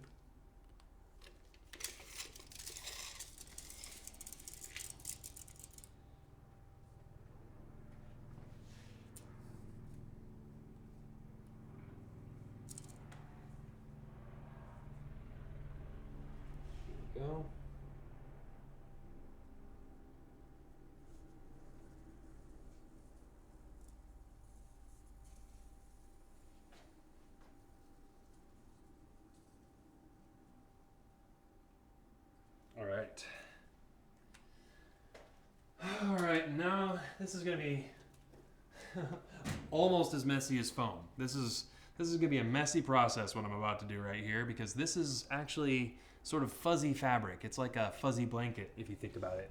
And the problem with fabrics like that have sort of a fuzzy nature to them, is that unless you've got a nice machined edge where it's nice and cleaned up and not, you know, freshly cut, sometimes that edge can become just a shedding nightmare. Just all the little fibers and fuzz and stuff can get everywhere. So this is actually be a pretty messy process, but not as messy as the foam.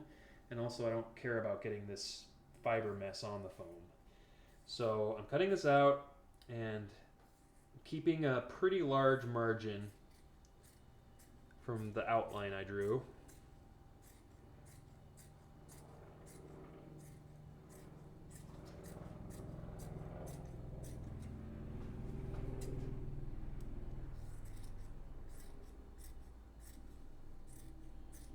All right.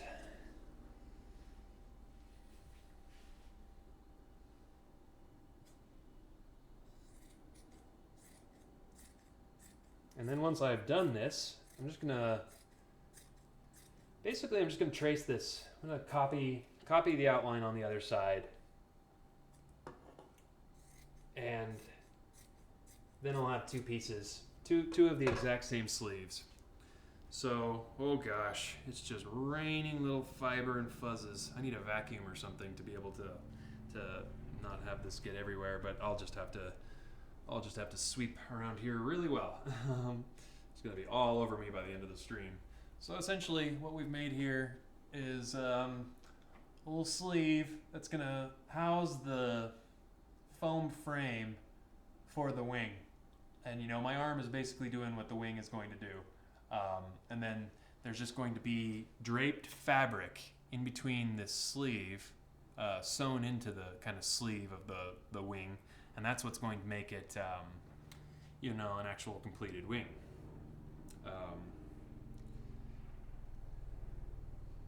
So basically, it's just time to sew this wing together. I'm just deciding which side I want on which, because part of the wings, if you look at the Birdman wings, part of it is kind of a fluffy, you know, wing-like texture. I looked at feathers for doing wings, because, you know, you can buy feathers and make giant wings out of feathers. See, some of you might be thinking that, but feathers are insanely expensive. And so a lot of times, you know, it would cost hundreds of dollars, if not thousands, to get the feathers necessary to do something as large as this. Oh my gosh, these fibers are just going everywhere. I'm gonna have to dust my whole house after this. Oh well, it's kind of the nature of this stuff.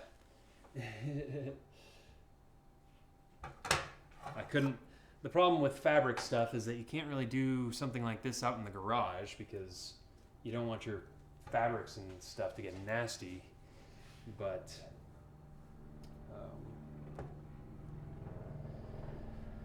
it's still pretty gross.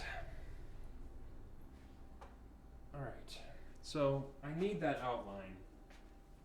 So I'm going to follow the same steps essentially that I followed on the other side. So I'm starting out with a 14-inch wingspan here.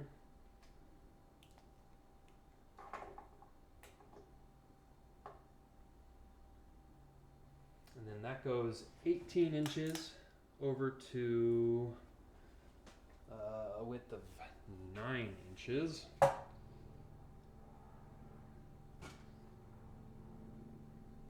then again over 8 inches to a width of 7 inches.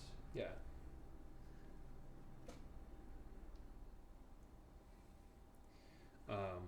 And then I need the length measurement, because other than that,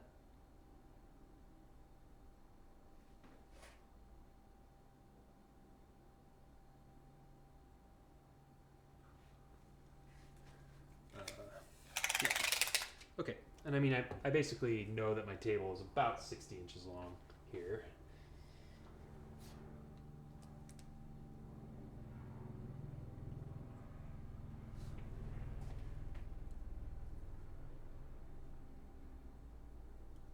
So I have that measurement for 60 inches.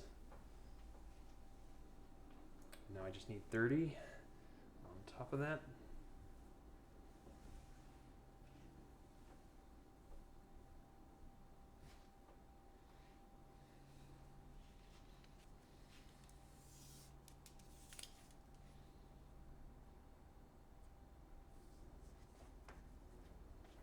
Okay. Do the little end cap to the wing here.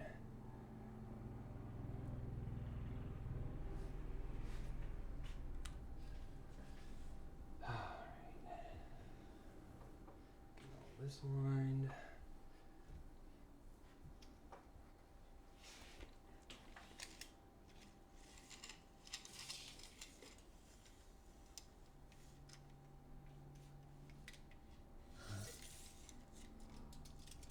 I'm looking at catching up with comments finally.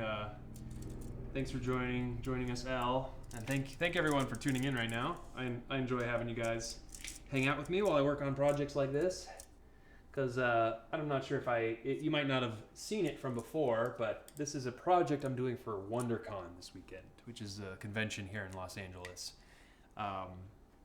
So I'm going to be doing this Harvey Birdman costume for Sunday at WonderCon. So if you're there, you should come find me. Say hi. Right.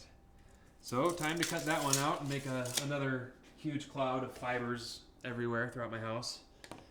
Like, this is really, really messy. I'm gonna have to turn my air conditioning on and everything and get all these particles sucked up into my filter.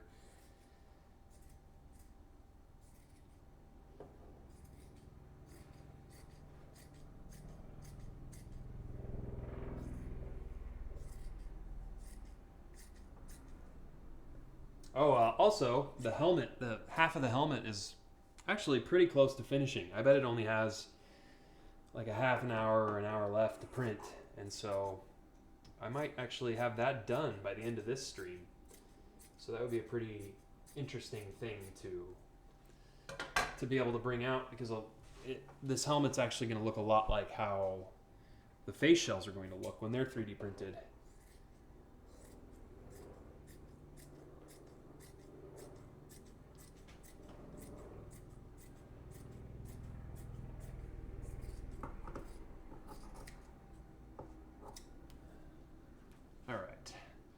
So,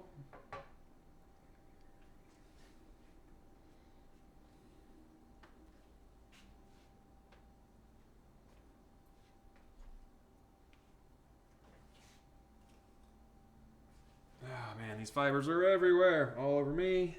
I gotta get this stage done as quick as possible and just have all of this stuff dealt with here. Okay, so the next stage is to cut my wing panels here. Oh, this thing is such a huge mess. Oh well.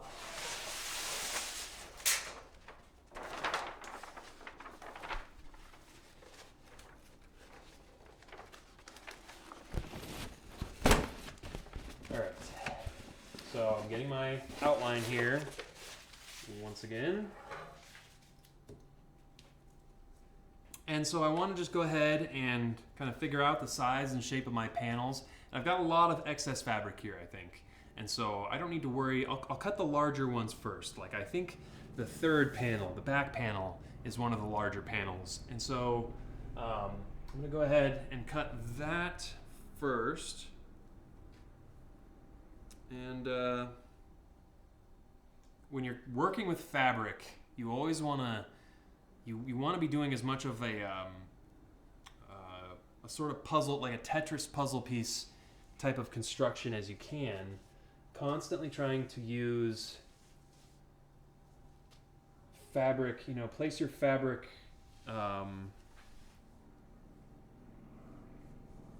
your outline, your pattern pieces on the edges of the fabric as much as you possibly can, whenever you can.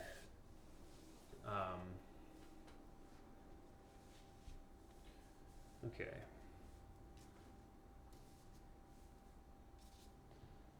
So I need to get my outline up on top of that.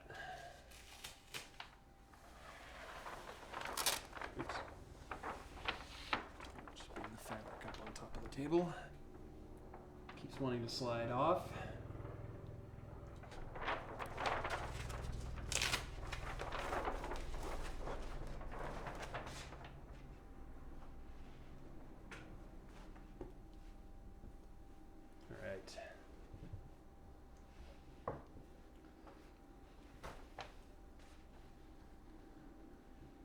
So I know we already talked about it a little bit, but it's pretty cool.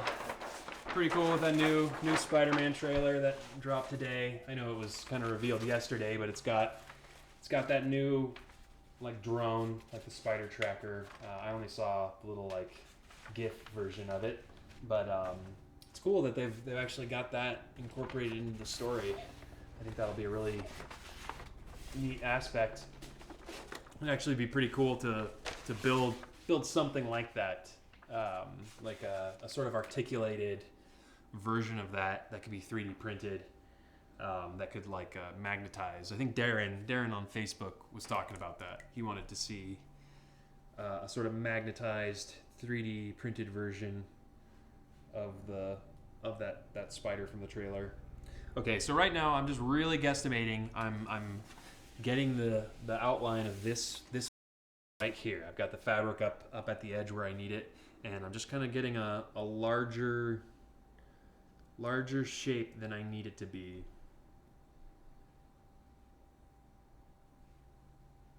So I think I'm going to have more fabric than I need to for the rest of this project. Okay. Fabric's trying to escape. All right. So once again, coming over here and just kind of sketching the shape of the panel that I need. And what I'll actually do, because these panels are not such a precise shape and needed for sewing and stuff like the other ones were. Set that to the side for a moment. Well, when I cut this one out, all I'll do is fold the fabric over. Oh, that's perfect.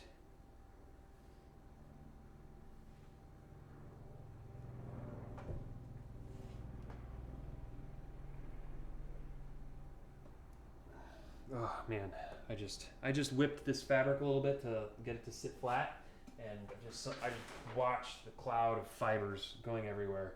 The one problem is I'm actually probably inhaling a lot of these fibers too right now, which is never a good thing. You know, they're like plastic.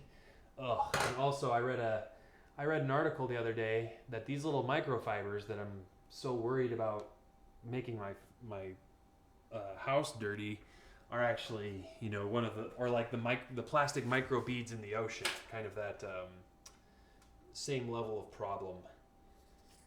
They just get in the ocean and conglomerate and then become an issue for all wildlife. One advantage of just folding the fabric over and doing this is that I'm getting a mirror image of both.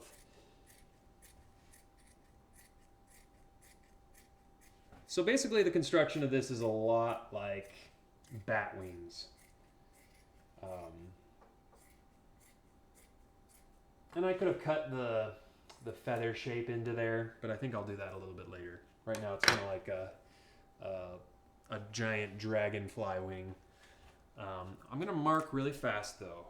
This is the third panel, so I don't want it to be too close to actually being visible, but I need to have it marked on both what it is. Otherwise, after I cut these next two panels, it might just become really difficult to know what it is I'm working on.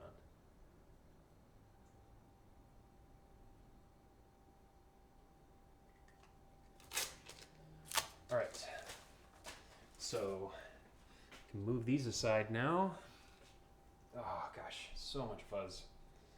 We're finding fuzz over here for ages.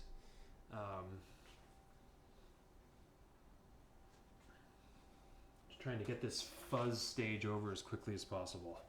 The foam is going to be bad too. I'm just going to really need to clean this whole place after this. I kind of hadn't anticipated that.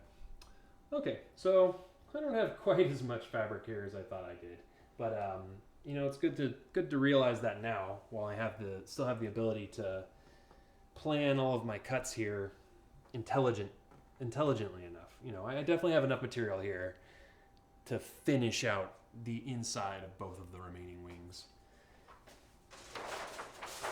Okay, so all that's left is this panel right here, you know, just a sort of shorter drooping panel, and then this middle panel, which is actually a little wider because it needs to be able to go flat with the wings. But you know, this first panel can definitely be accomplished here in this little excess piece right here.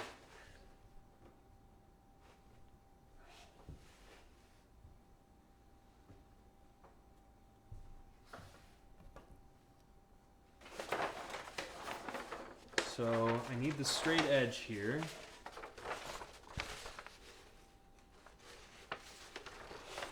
But I don't want to cut into what will eventually be this panel.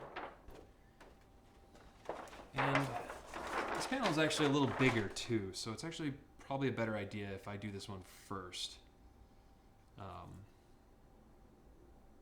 Yeah, I need to do this panel first just because it's bigger. So you always want to do the larger pieces first and the smaller pieces second.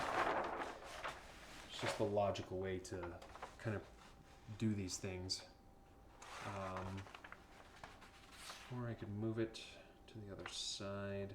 I'm kind of cutting out of the middle. I'm just trying to find the most logical way to cut these panels while also only having to cut once, you know, having them be folded in half. Because I could definitely get these panels easily if I opened it up and just did each individual panel of the 4 remaining I have to cut. But this way I only have to make 2 cuts. So what I'm going to do is probably smooth out this area right here.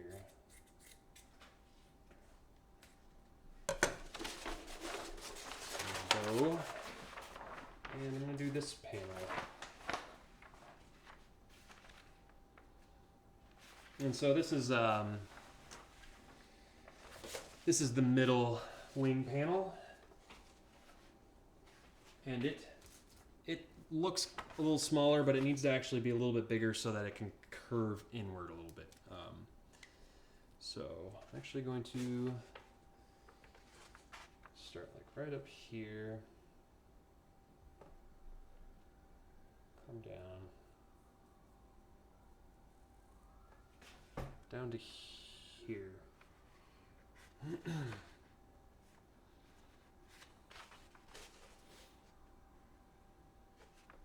Yeah.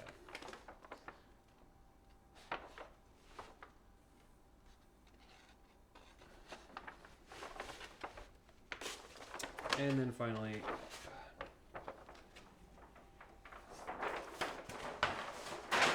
so this is the second panel. Gotta mark that.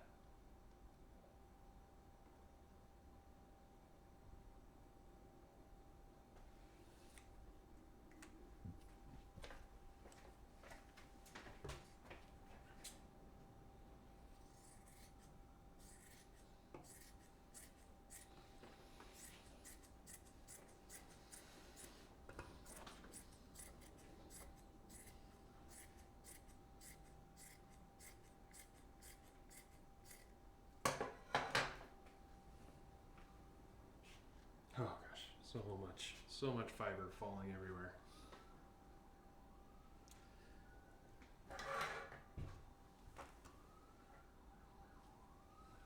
All right, so now I have this remaining space to finish off my final wing panel, which is the innermost wing panel.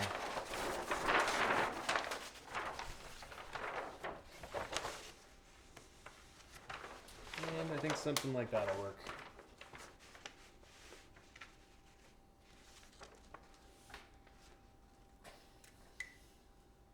because it's really nice and just fits right up into this little detail. I'm about to cut right here. I'm going to bulge out a little here because I don't know what I'm going to want to do with this shape. And then it's going to come up here. And go through. And this is the top, and it's the first piece.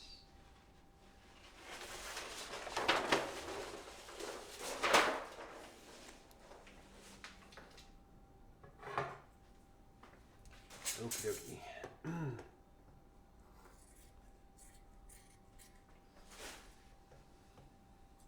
actually going to cut this half first while it's all together and flat.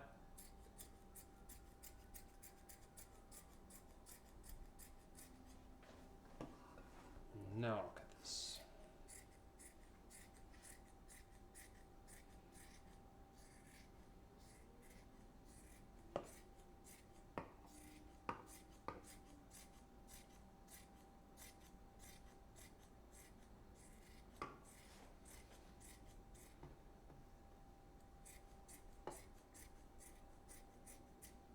All right.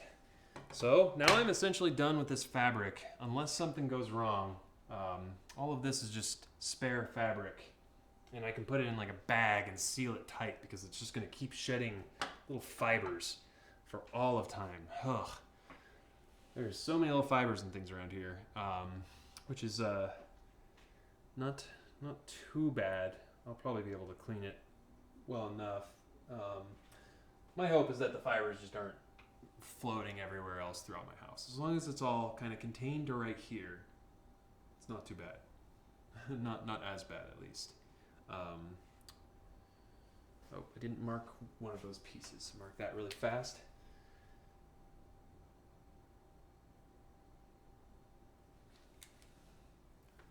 All right, cool. So I've got all that fabric stuff done. I'm actually going to use my rag here to just try to, it's a wet rag, so I'm going to try to capture as much of this loose fiber as possible, and then I don't know, burn it, because apparently it's terrible for the environment.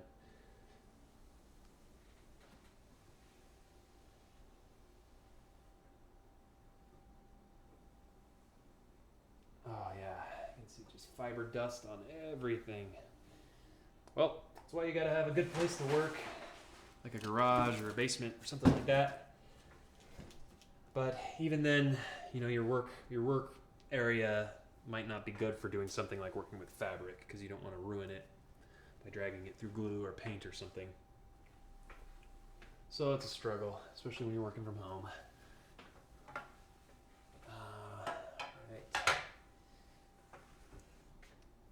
Right. Really fast. I think enough time has passed. I think this will be sort of interesting. But this is done. I can tell it's struggling, probably because the PVC pipe, where the PVC pipe is glued to the tape, is probably the strongest connection it's got going here. Yeah, I mean, while I'm making a huge mess here, I suppose plaster bandage, when you're removing plaster bandage, it makes a huge mess because a lot of the dried, crusty plaster will start to just flake everywhere.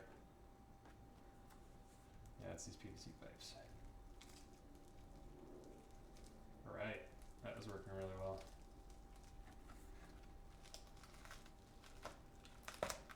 All right. So here's the mount that I came up with for these wings. Well, actually, this isn't the mount itself. I'm actually going to do some casting stuff that will make the mount itself. Maybe I'll do that right now, since we just messed with fabric stuff. And then once I've got that casting, I can start to sew the wings together. And then all that's left is to cut, carve, and assemble the wing segments.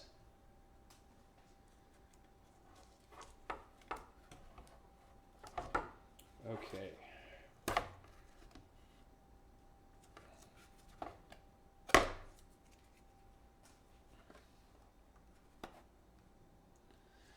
All right, so like I said earlier, you might have missed it. This itself would make for a pretty good just shell for what I'm using it for. On my own back, it's pretty snug, except it doesn't have an arm. It's missing an arm. Well, there we go. It's pretty snug. Works essentially. This works as the wing mount. One side is higher. I don't know what the deal is with that. Anyway, yeah, it's pretty symmetrical. But this is how the wing portions are going to actually just kind of slide and snap on there.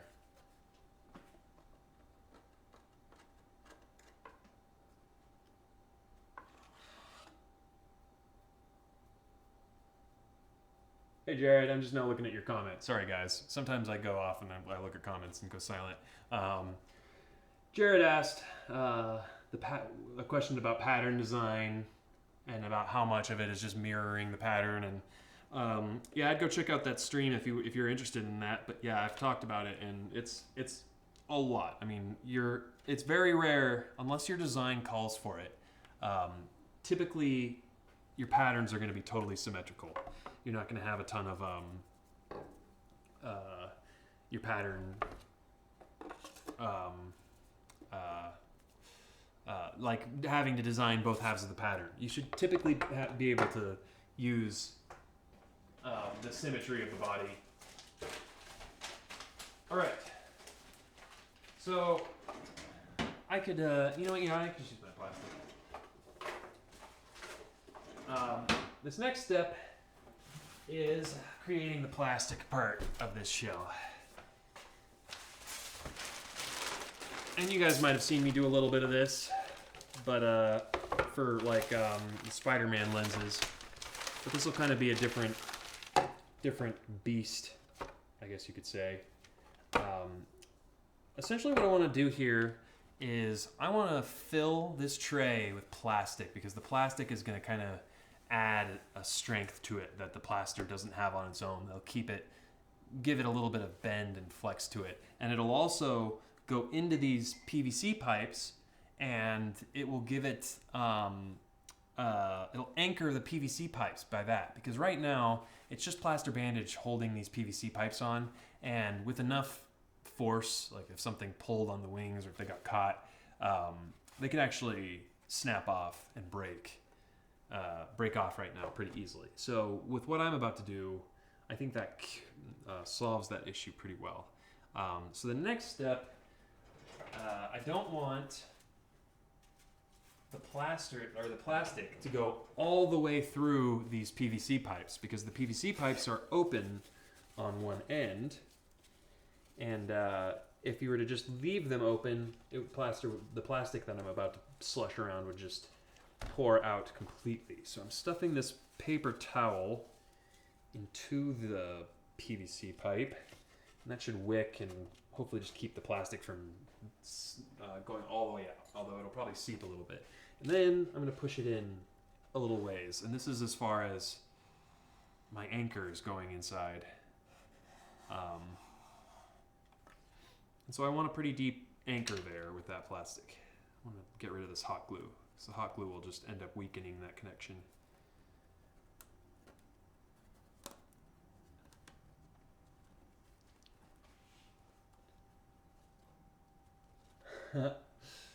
That's pretty funny. Yeah, you guys might never have heard of or seen Harvey Birdman. It's just kind of a funny cartoon from Adult Swim back in early 2000. One of the first original shows that Adult Swim ever had.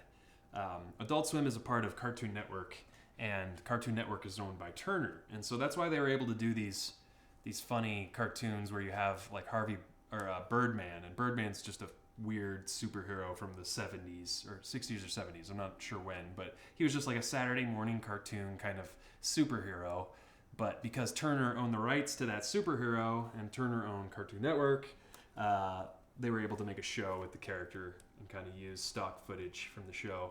So it's pretty funny. It's a funny show. So if you've never seen it, I would look it up. If you like animated shows, like funny animated shows, there are a lot of really funny episodes of that show out there. Okay, so I want to have something to set this on where the plastic isn't just gonna all drip out immediately. I also just want to be really sure that the plastic isn't gonna drip off and get onto my table or ruin anything at all. You know, this, I've said in streams before, this stuff's a menace. It'll ruin stuff that it gets onto, so you have to be careful.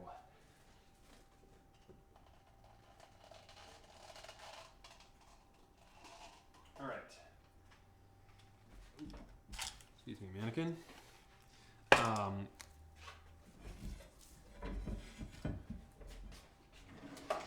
So I'm doing the whole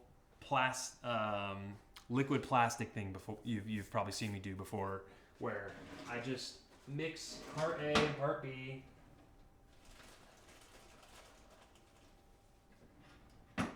Of these plastics, and then they harden and turn into a hard shell. And it's really neat stuff. These materials are kind of expensive. You can get them from stores like Smooth On or just on the internet. Just urethane, 2-part urethane plastic. But they're so awesome. They're really just designed for what they do. And I'm guessing here, but I know that this is a really large surface area, and I'm really probably not gonna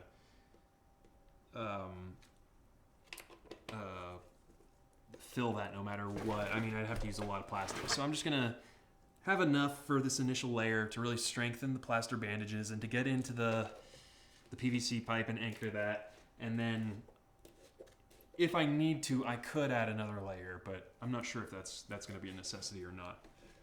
So go ahead and mix an equal part of A and B. I'm making a lot of plastic here, but that's okay. I'm not adding any tint to it either, so you'll see it in its clear state. I've always added some sort of tint to my plastic, so it's rare to see me casting something in the clear stage and then having it turn white. Which you will actually see over the course of the stream. You'll see my plastic cup kind of turn from clear to white, which will be pretty neat. Although I do need to use a larger cup because I've mixed a lot of plastic here. Okey-dokey. If it comes down to it, I just use red cups. Grab these from my kitchen. My kitchen is right next to me right now. You know, I'm just gonna mix these together inside of this red cup here. Okay, so I'm gonna do it. And you know, I like to, if I can, and this is an instance where I can, I like to just pour them both together because both of them water falling together kind of gives it a pre-mixed, you know, they mix as they pour together.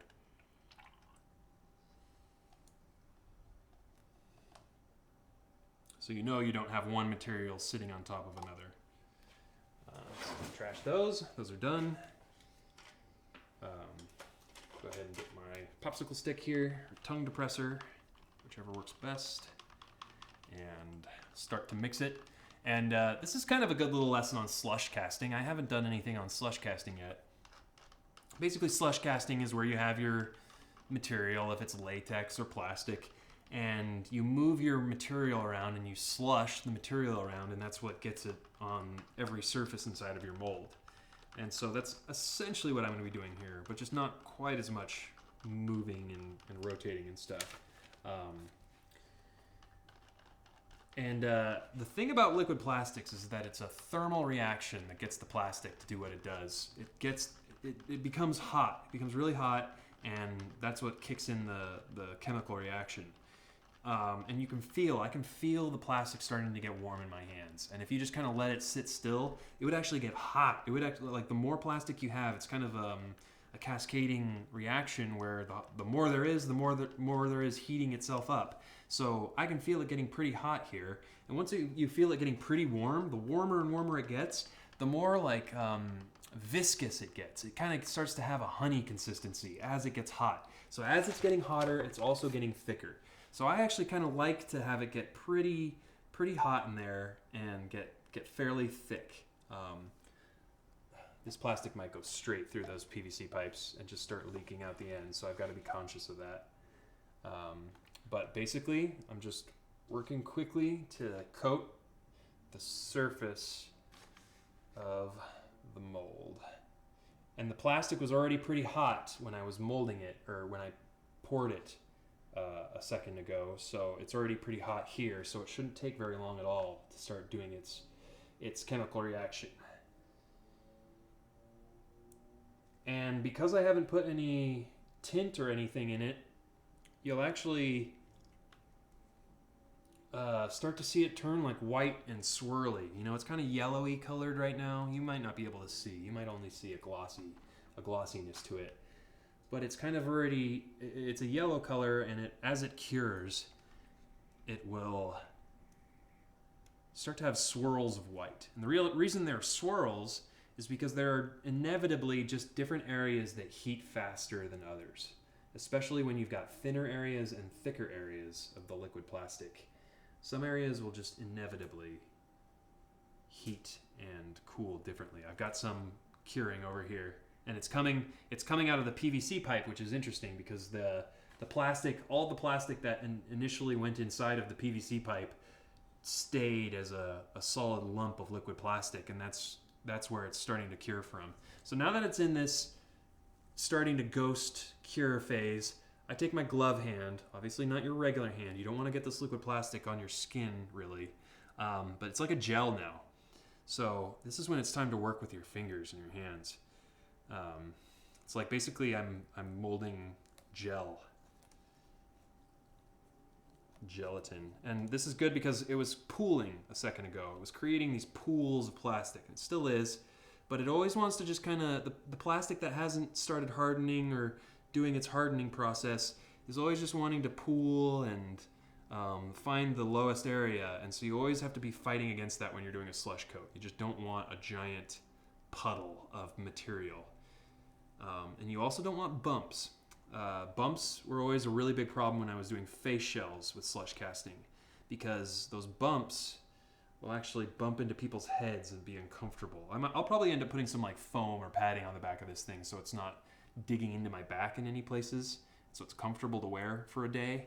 But boom, I mean, it's basically all hardened and turned white. It'll probably still shift a little bit in some areas. It's kind of like a Cadbury cream egg right now. It's kind of that consistency as it gets to its final stages of cured. And it looks like I didn't spill anything where I wasn't supposed to or anything, so that's good. So that basically does the back plate for now. Oops. Yeah, it's still tacky and sticky, but it's essentially done. And then what I'll do is I'll trim up the edge, because I think I will just keep the plaster bandages on the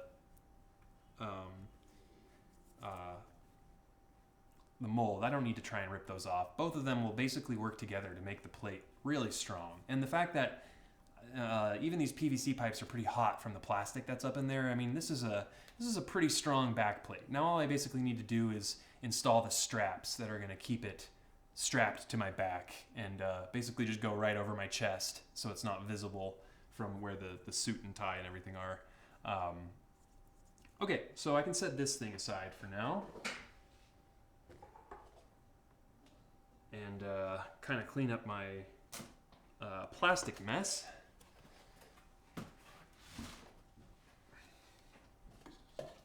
Once again, the good thing about putting plastic down in the first place is that you don't have to worry about a huge cleanup, or I don't know if you can see these drips of plastic that got everywhere from the process that I just did. But you know, I don't even have to worry about it because it's just this cheap tarp material, and it's pretty thick, so you don't have to worry about it tearing and things getting through it too much. All right, so now that I've done that, I think it's time to go back to the dreaded fuzzy material.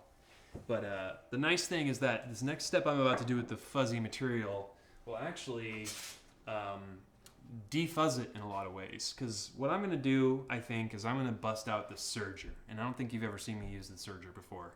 But I'm going to be using the serger right now. So I'm going to go grab that really fast, go on a break, and I'll be right back.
All right, we're back. Have the serger here.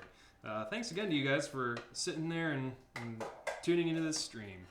I've already gotten a lot of really cool progress done, so I think this will be a cool one to just have archived. You can just watch sometime. Watch me do some random techniques. I'm actually, I don't know if you can see it right here, but I have my vacuum taped right next to my serger, and so I'm actually going to be running this vacuum while I'll be doing some of these serger lines. So maybe I'll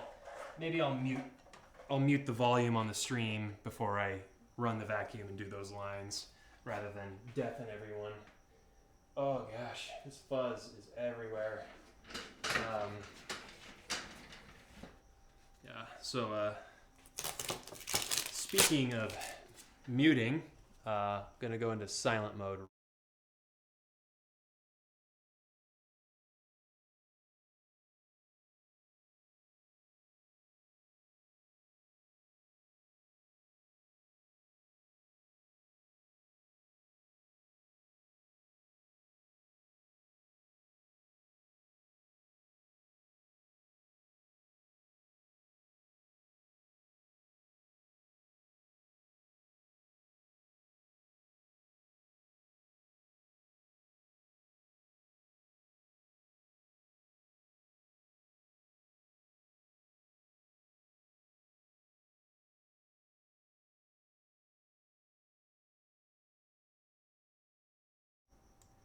All right, thanks for bearing with that. I just had to vacuum really quick, and I wanted to save you guys a little bit of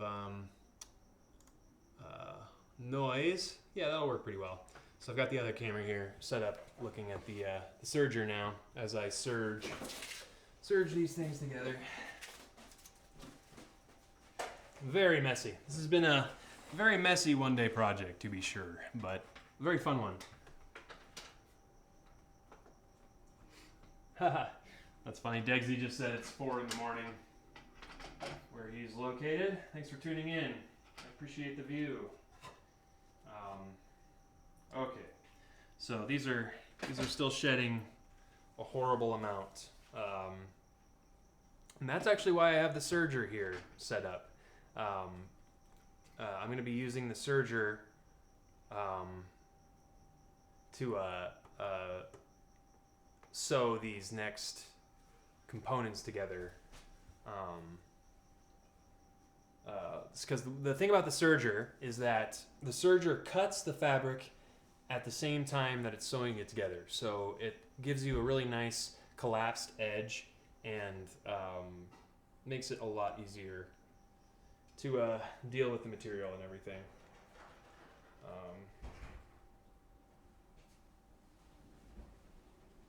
Doesn't really matter. I mean, they're both light blue. Yeah, I'll just do fuzzy on both sides. Okay, so I'm gonna go ahead and start here on this inner portion of the wing. You gotta always kind of be thinking about what side you're gonna be starting with on whatever you're sewing together. I'm not using pins here. I'm just gonna go ahead and be sloppy and just do it with holding the two pieces together as I go along. Once again, I'm gonna mute the audio while I'm doing this, so I'll try my best to remember to bring the audio back, but I'll just mute the audio so that you don't have to listen to my vacuum being really loud, because this stuff, there's a little cutting blade that's gonna cut the material, but this stuff is still just gonna fly everywhere. I mean, this stuff is so messy. So get everything in place, got everything locked down, and silent picture mode. I need some like easy listening music or something for you to listen to.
right, and I'm back.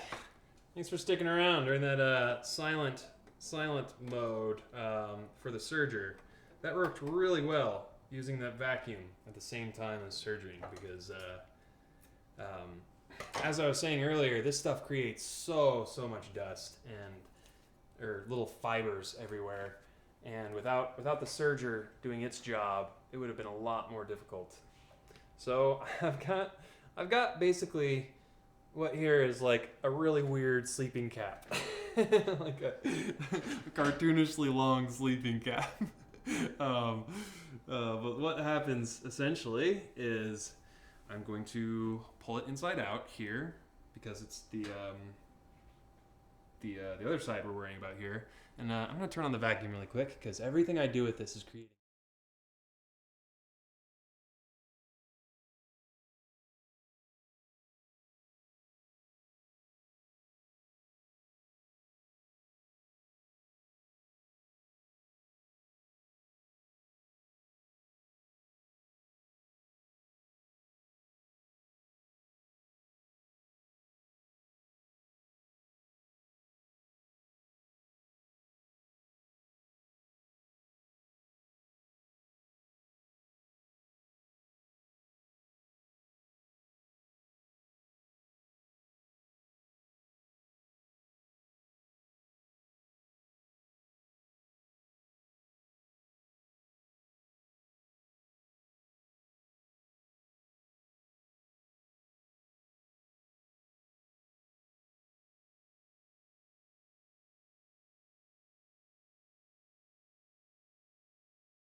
All right. Yeah, surprisingly, this is one of the messiest streams I think I've done. Just because of the fact that it's creating all these microscopic little fuzzes all over the place. So here we go. My arm basically is the analog of what the frame of the wing is going to be like inside of this sleeve. So next up, all that needs to really basically happen is the wing panels need to just get sewn inside of the wing here. Maybe I'll go ahead and just focus on that, and rather than Instead of muting it, just bring like halfway or something. okay, is it weird? Yeah, no, it's just completely snap. Okay. Because it's not that bad, I imagine. Okay. Bring it like halfway. All right. Will's saying I should try bringing it halfway down. I'm sure he'll listen to it the next time I do that and tell me whether or not that sounds bad or not, which is kind of nice because otherwise I don't really have that ability to do that.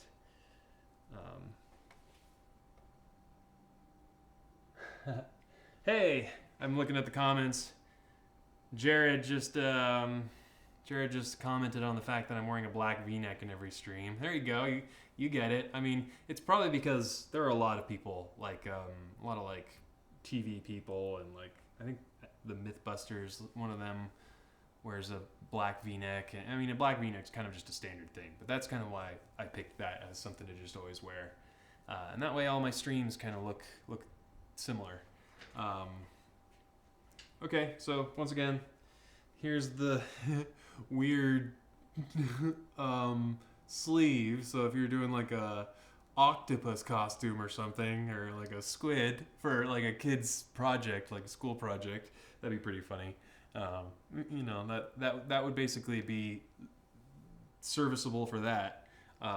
So the next thing I'm going to do is I'm going to go to my panels here, my wing panels, and I don't know if I mentioned or not, but I think I'm just going to go ahead and go through finishing one wing. I'm not going to worry about doing both wings. I can do the other wing on my own time. But for the sake of this stream, because there might be another hour or two of work here, I want to actually just focus on getting one wing finished.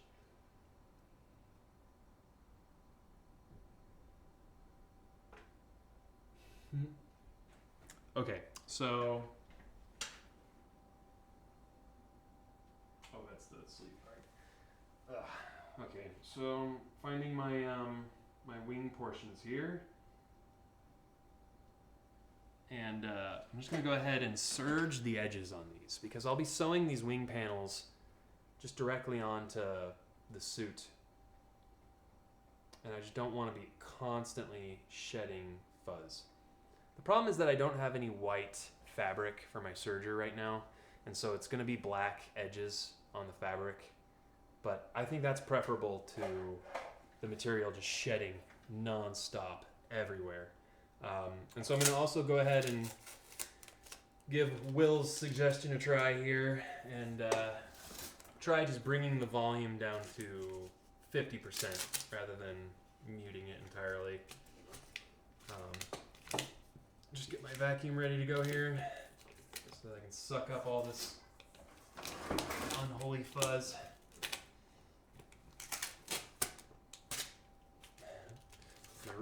Really complicated rig here. Okay, so I'm gonna go ahead and bring the volume down while I might just go ahead and sew each of these panels halfway, or sew the edges.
All right, that's just one piece, but that's basically the whole. What's going to happen to each one of these panels? Because that's going to allow the edges to kind of be kept together and not so loose or just shedding fuzz everywhere, because that's really the worst thing. So that just keeps those edges bunched up and nice. And it also kind of bunched, the way I sewed it, I don't know if you noticed, but I sewed it so that it bunched like it is right now, so that it kind of gives it a look like the feathers might have when they're all bunched up. So yeah, I'm just gonna go ahead and keep going forward sewing these together, or sewing around the edges to make sure that it has a nice clean edge and isn't such a menace around the edges, because I really have to get this this fuzz done quickly and out of here, because it's just making this really huge mess.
That was a long amount of vacuum and sewing machine.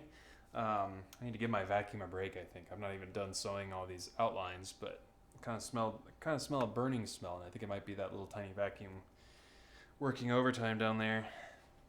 All right, excellent. So it's just making nice outlines out of these pieces I've got here. Let's see if I've got enough for that first wing.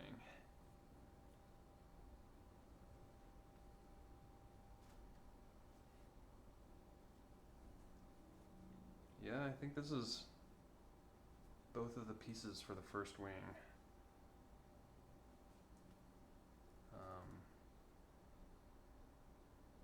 I think.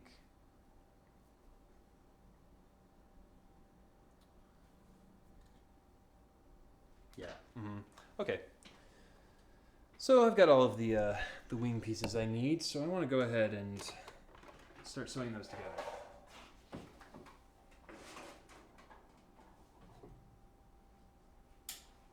And for that, I need my actual regular sewing machine here.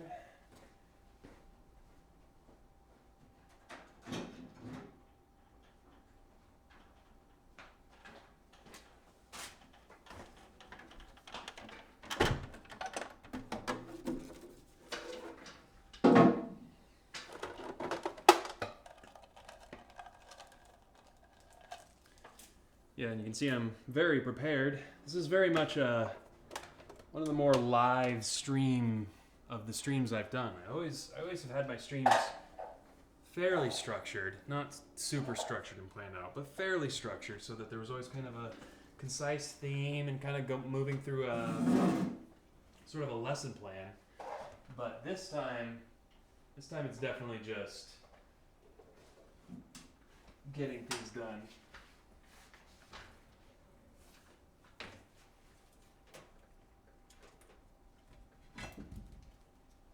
Including finding power. There we go. Alright, well I don't want to use this red thread obviously, so I better switch that. See if I've got anything nearby. Guess not. Okay, well I have to go grab thread really fast. I'll just leave the stream running. Why not? Same thing as a break anyway.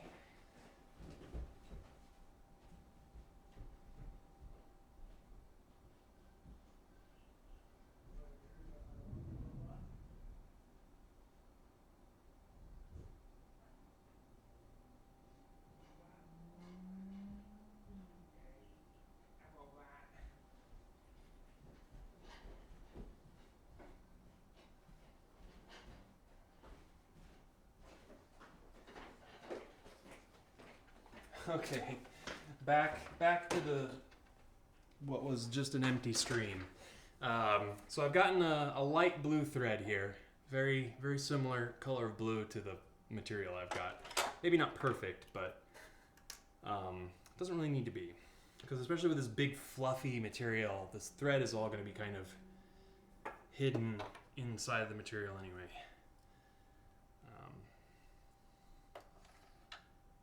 And so I actually need to fill bobbin as well,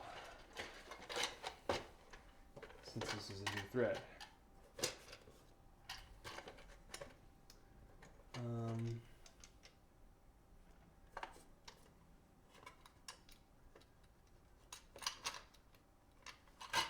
Okay, there we go. Had to find an empty bobbin. To fill a bobbin, you just have to thread up the top of the machine here. It's a separate little process on the sewing machine. And it winds and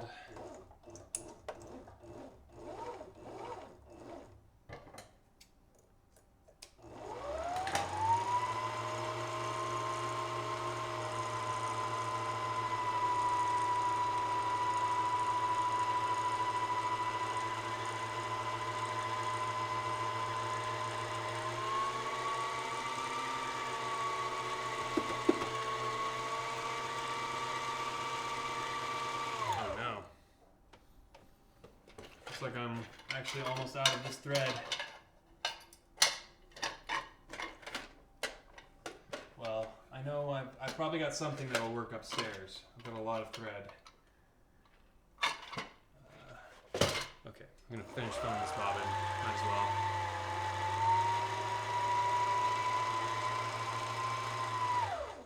All right. Well, that was as much thread as was on that roll, so I'll be back again. Have to go look through my thread.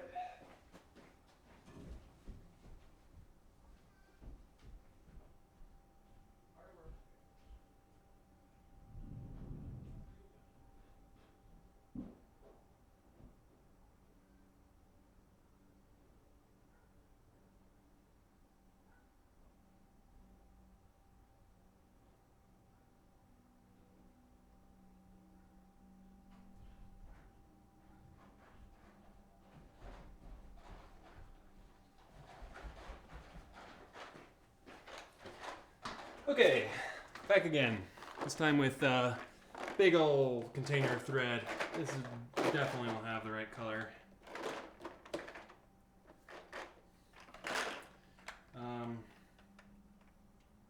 That's pretty close color.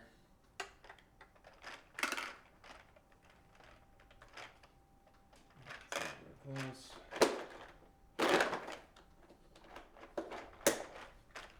Well, these aren't great colors, but one of them will work. These are all very turquoise-ish. Oh, that one will work. Because I have two of them.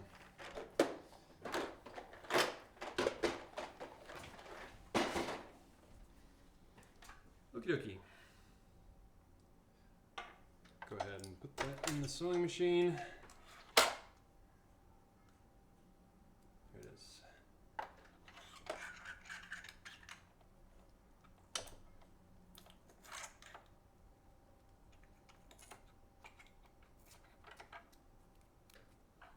All right.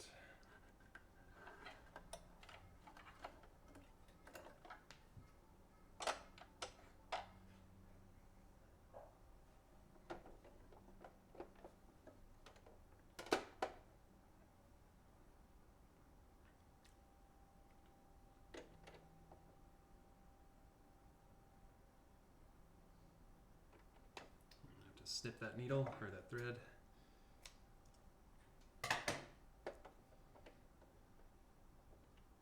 All right.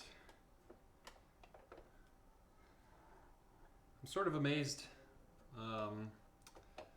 you guys are tuning in and watching all this. I mean, it's a lot of fun doing this stuff on the live stream because you know this will exist not forever, but it'll last on YouTube for a very long time. So it'll be neat to always have this to go back and watch and get a snapshot of this day. Crazy 2017 with its politics that are going on, whatever insanity is happening right now in the White House. I mean, I think that'll probably be what is remembered the most right now. I mean, we essentially have a Watergate scenario going on times 10, so I think that's kind of what people will look back at this year and think about. Okay, so I've got my sleeve that will be essentially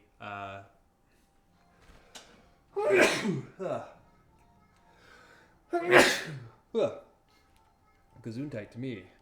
It's from all this fiber floating around. That's how I know it's not good. The fact that I'm sneezing, this stuff is definitely probably getting up into my lungs.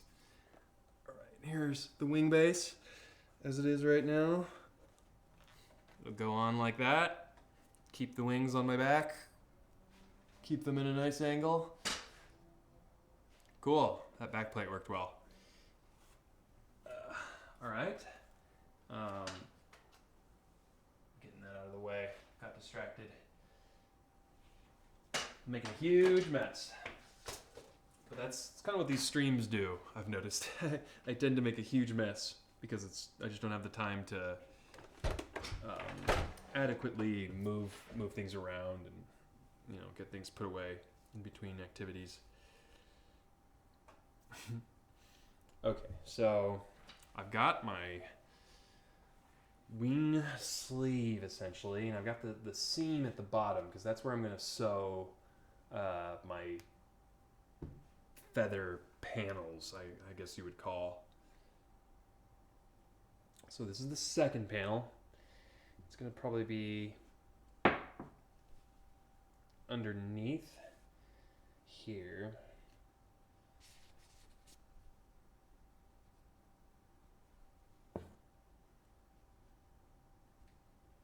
And tacked onto the seam like that. And then this is the first. And this goes on essentially in the front here and kind of layers over that first one. And then they both kind of drape together to create the wing shape at the end of the day. Yeah, cool.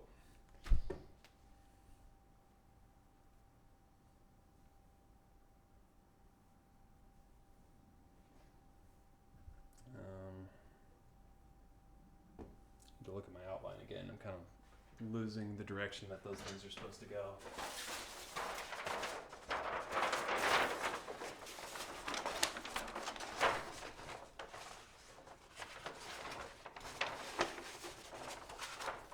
So it's amazing how much these things will actually shrink. Oh, that's right.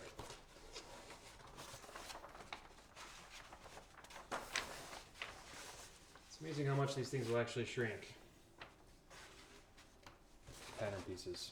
Okay, so that one goes like that, and that one goes like that. And they meet up here in the middle, and they overlap ever so slightly.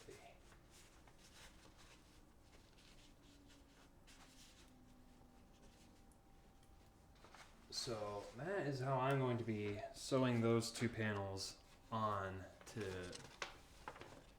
that middle arch here.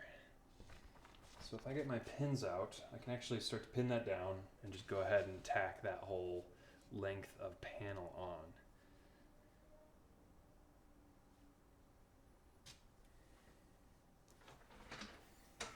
Okay, pins. I'm not going to use too many pins. I'm just going to use pins to pin some sort of more crucial components together. And then I'm going to kind of freehand it, which is never great for quality, but for what I'm doing right now, this is a one-day project. This is one-day wings. You know, you need wings in a day. That's what this project is about. Be it for a school project or a party or whatever. That's what these would be good for. Okay, so when I sew this,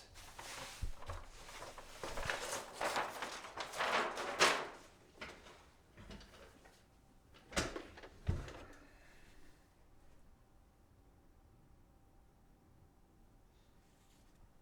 going to start on the inside here.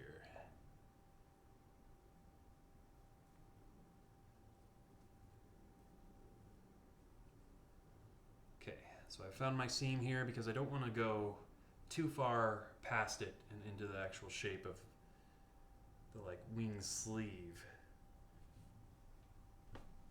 Because I need as much of that sleeve as possible to fit the foam in later on, because it's actually going to be a pretty difficult thing to do. To get that foam up and in there. Alright.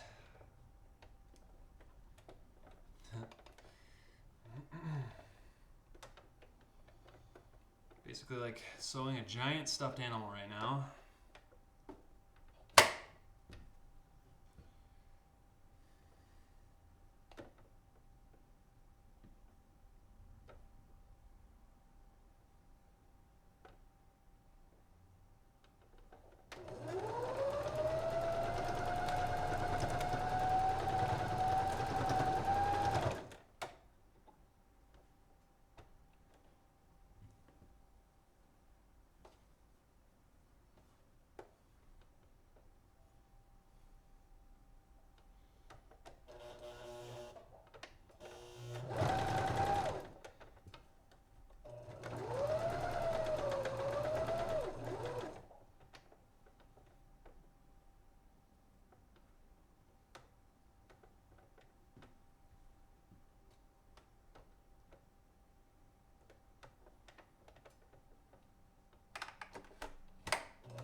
see, this is why it's actually, probably smarter to just pin. I kind of sewed off of the sleeve I was sewing onto there pretty early on. You think it's going to be quicker not to pin, and it just ultimately is quicker just to pin it, so you don't have to worry about anything. Otherwise, you spend the whole time worrying about the alignment and how everything's going together, so I'll just pin it really quick, I guess.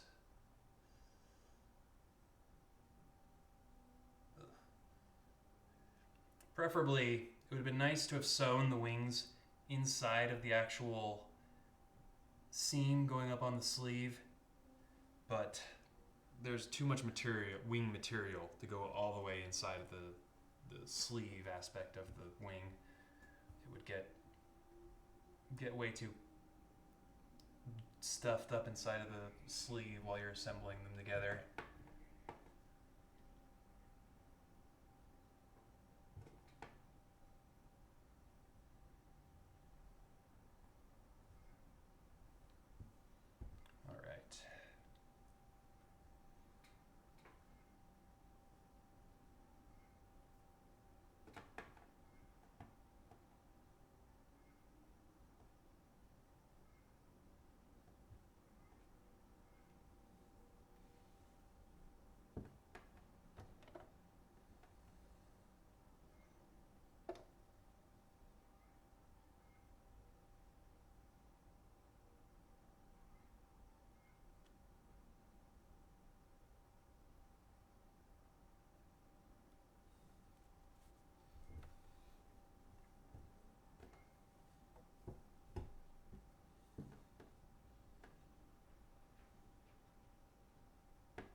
Long bit of silence there. Just still pinning these wings onto the sleeve portion of the wing structure here.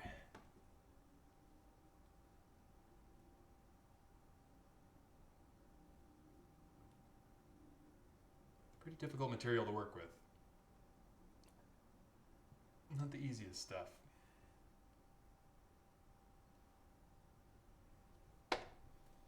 And it sheds like crazy, so there's that too. But not many fabrics out there will look like a wing material. And even this one just looks kind of fuzzy, but it looks more like a wing material than most other materials out there.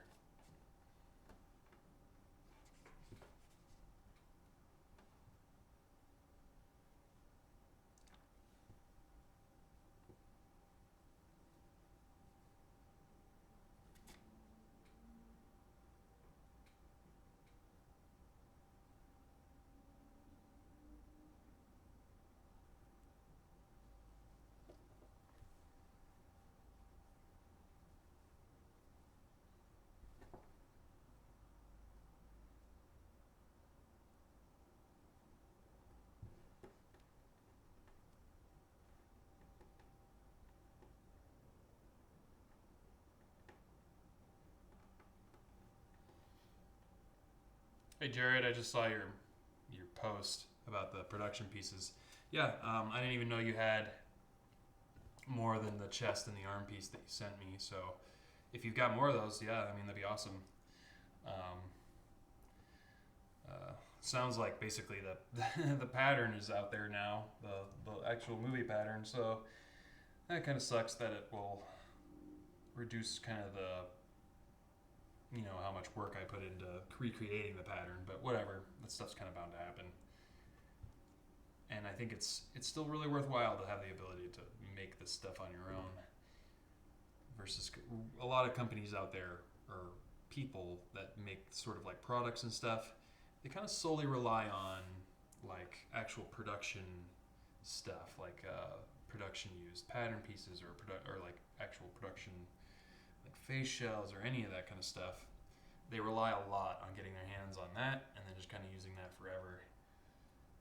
Sort of like, I don't know, like the Raimi pattern, I guess.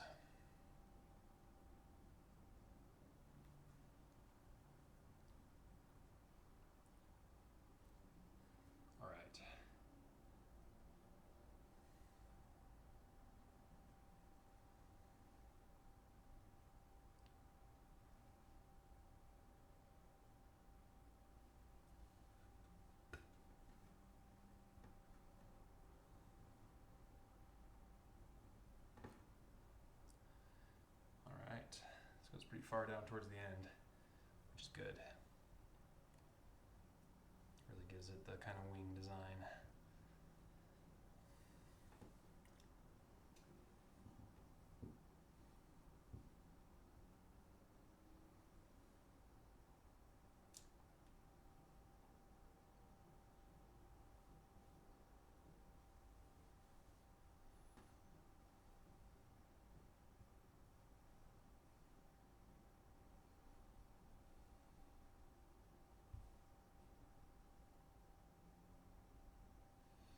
Okay, pinned all up and down the length of it. That can take a long time to pin stuff like that, but it can be worth it.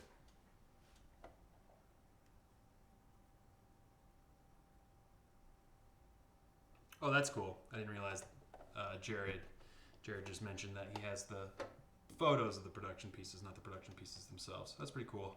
I mean, yeah, definitely. I would definitely take a look at that and stuff.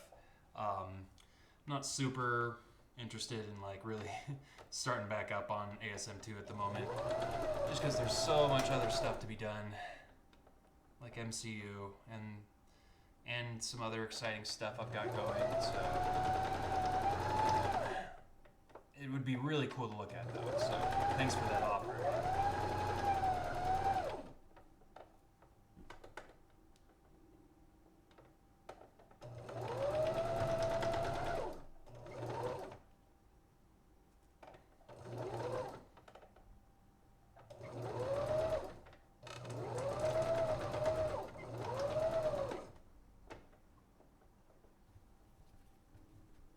This time they're actually going together. And you can see the serge line a little bit. Well, I can. I don't know if you can on the camera, but you can see the serge thread sticking out a little bit. And I can do some stuff. I could do some stuff in a little bit here to get rid of that. But also, you know, the black line doesn't really bother me that much because he is a cartoon character. And cartoon characters usually do have black outlines. And so I kind of, whenever you can kind of incorporate that into a design, I kind of like it.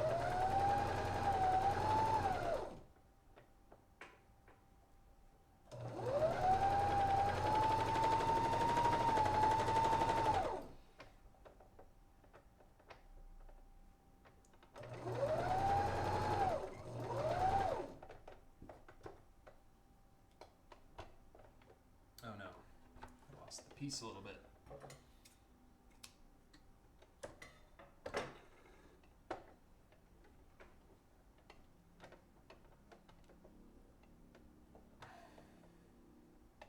It can be very difficult making sure that these things stay together.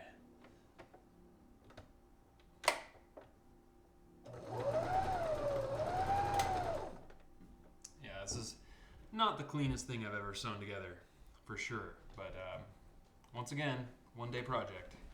Maybe so a little longer? A second longer, yeah.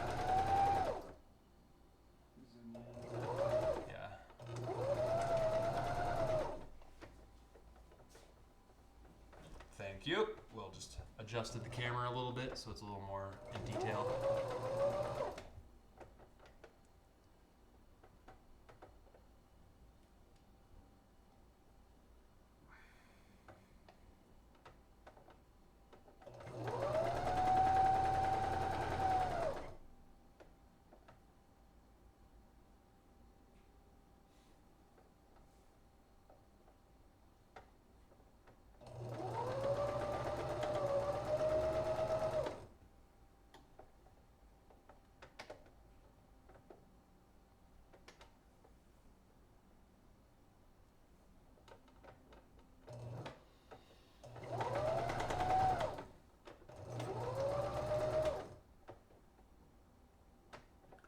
Slightly morose, but while I'm sitting here sewing, you know, I just thought about my mom. My mom passed away a few years ago due to liver damage from sort of alcohol abuse and stuff. But I was just sitting here thinking about her, and it's crazy. I think this is actually the day she passed away. I mean, it's pretty bad that I don't know specifically, but you know, I know it was March 27th or 28th, 2013. It was like a week before Ebert died. Very sad. Very tough few years after that. Because, you know, she was a big influence in all this kind of stuff, and pretty influential when it came to all this stuff for me. So to have her, you know, pass away like that unexpectedly. She was only 59 when she passed away. But I'm pretty bad at remembering things like anniversaries of things like that, or dates like that. So it's funny that I would think of that in the middle of a stream. All right.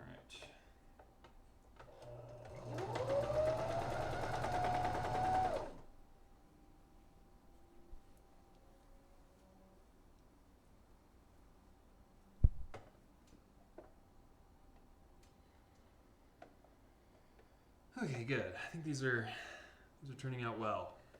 It's a good little just quick. You know, you can spend hundreds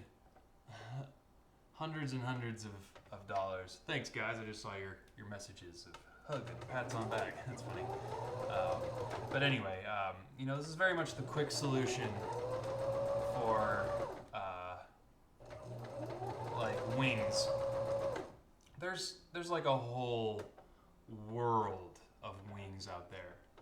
You know, people who build wings and you know, make like actual feather wearable wings for like parades and I mean burlesque and all kinds of stuff. So it's like there's a whole kind of wing industry essentially, but it's expensive. They're to get like full large bird wings, custom color like light blue or something. You might be able to find like sort of party store wings that are like cheaper, you know, just sort of foam things with two elastic straps that keep them on. But if you want something kind of accurate to what the project you're working on, like here, I want, you know, the large wings that Birdman has, because that's kind of key to his character and all that.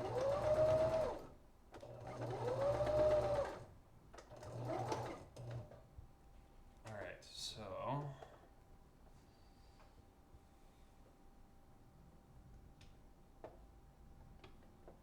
getting that all arranged and sewn.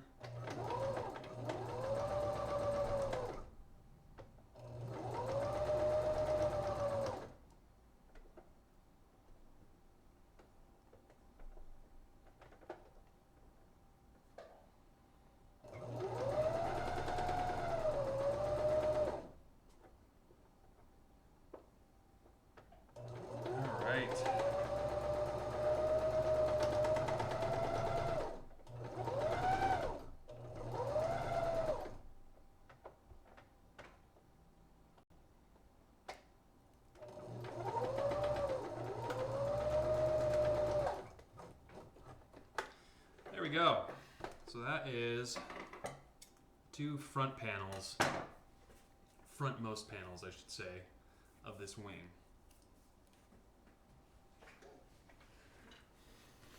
So the wing basically, if I put it on like a sleeve again, I'll stay sitting since it's focused that way.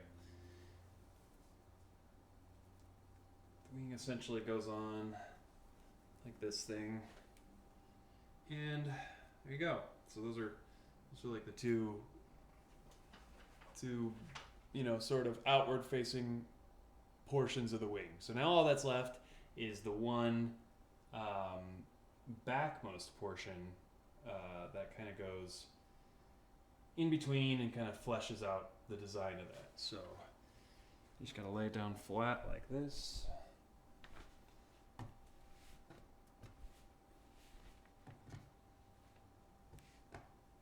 And essentially I'll just be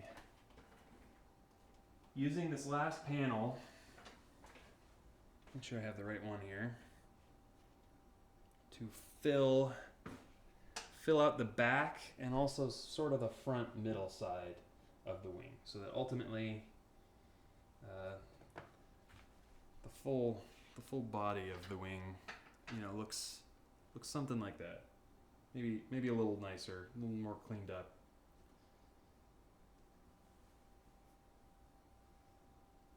Maybe something a little more like that. And then it can actually be stretched out and opened. When it has that actual structure to it, the wing structure, it'll be a little more of an actual wing shape and look to it. Right now, it just sort of looks like a fuzzy blanket. And you know, sometimes that happens. Despite the best attempt, a thing can come out looking kind of weird and kind of goofy. And if that happens, it just kind of means it's just a learning opportunity. So yeah, basically that on one side. Yeah, so it just looks like a pile of fabric right now, but it'll start to look a little more organized in a moment here.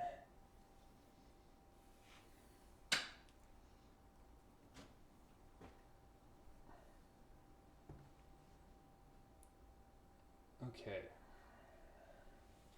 I'm gonna start sort of from the middle here, because I know where I want it to line up on the middle,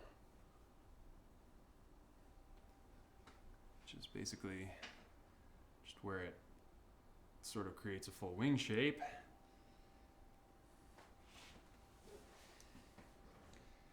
I guess I learned my lesson last time, and I should actually pin it.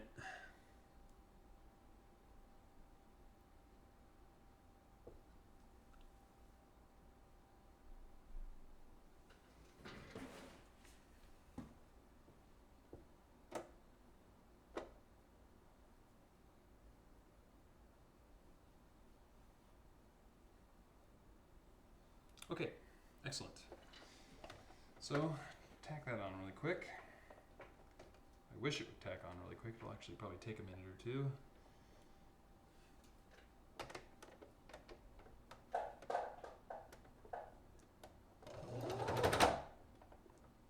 Oops.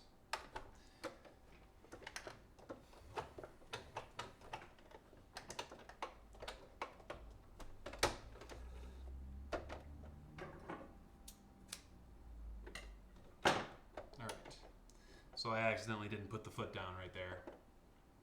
And that just messes the machine up. It messes up its cycle.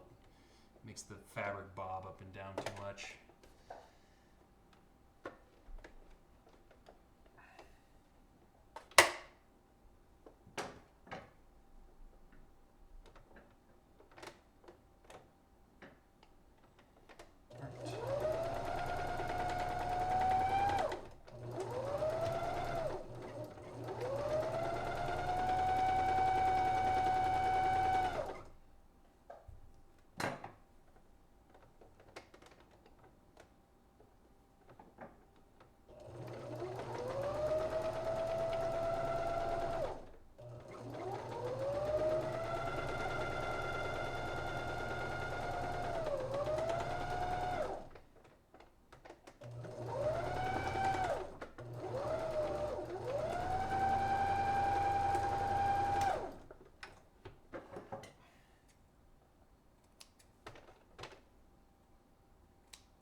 Okay, that's one half of it. So I'm going to go ahead and do the other half now.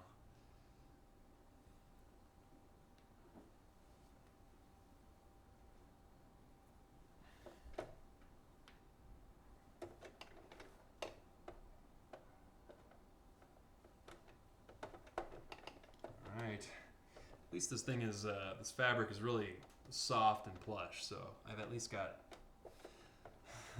something soft to work with here.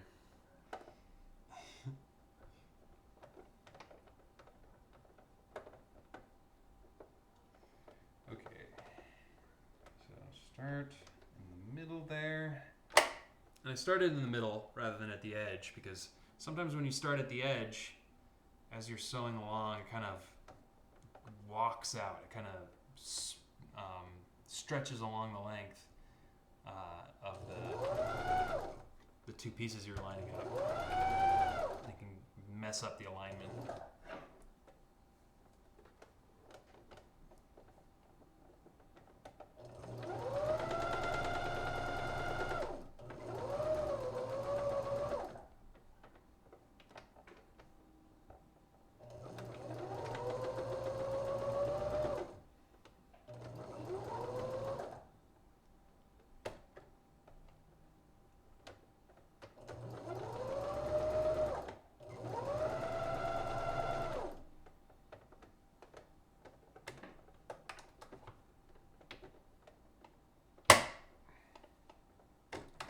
fighting me here. Jeez. This material is just like not wanting to be sewn in the form of a wing right now. Also probably a component of doing this on the stream. While fun, it's not my typical workflow. So not to make excuses or anything, but if this looks bad, it's your guys' fault.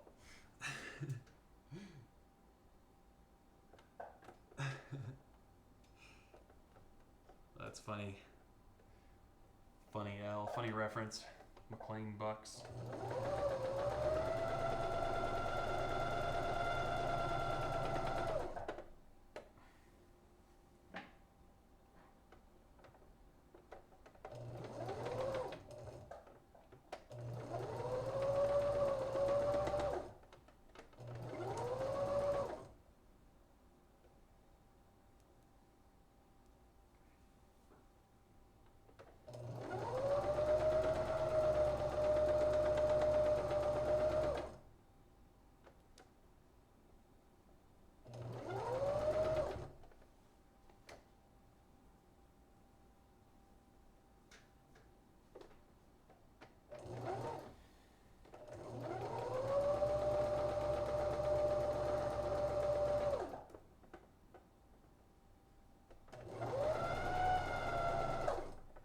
I'm guessing my my Birdman helmet is actually probably pretty close, if not done, printing right now.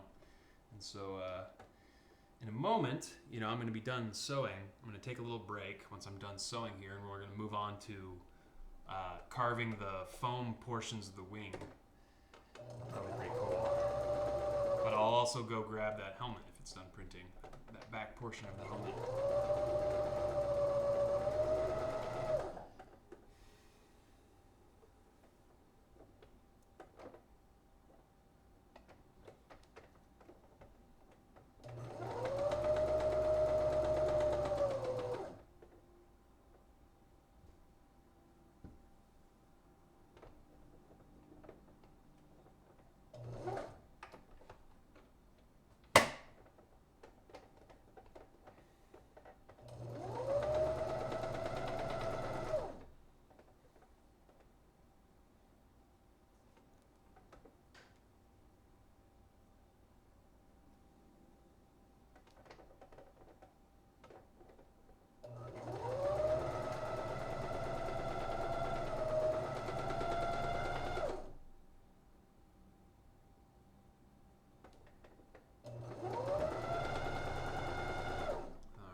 This wing's sewing.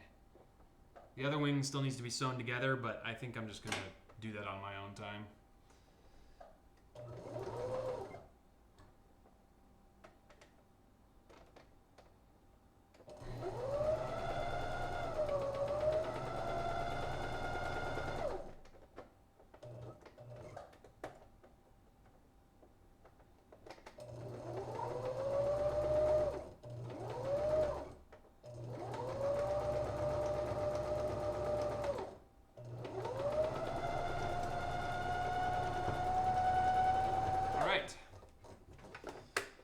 Should do it for that wing and sewing. Maybe a little more touch-up stuff here and there, but overall, that's basically it as far as what I want that pattern to that wing pattern to do. Okay, so the next step now is to essentially carve this, what my arm is doing right now, as the structure of the wing. Right now I can use my arm to just basically see what things are going to look like towards the end. It looks pretty cool. I mean, it definitely just looks like fabric or something, but it'll definitely have the wing look I need it to have once the foam components are all carved, the foam sections. But yeah, I'm gonna go ahead and take a break really fast and go check on that 3D printed helmet helmet component, and also strike my sewing machine really fast, and also focus the camera too back onto the full table. So I'm gonna go ahead and take a break, and if you want to keep tuning in afterwards, that's great. If not, thanks for tuning in, but I'm gonna take a break for just a moment.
All right, we're back. Let me go ahead and zoom out a little bit with the camera.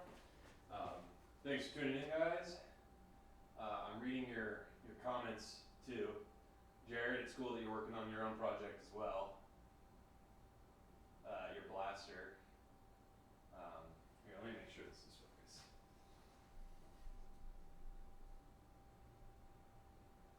I'm gonna make sure that's focused. Should I eyeball it?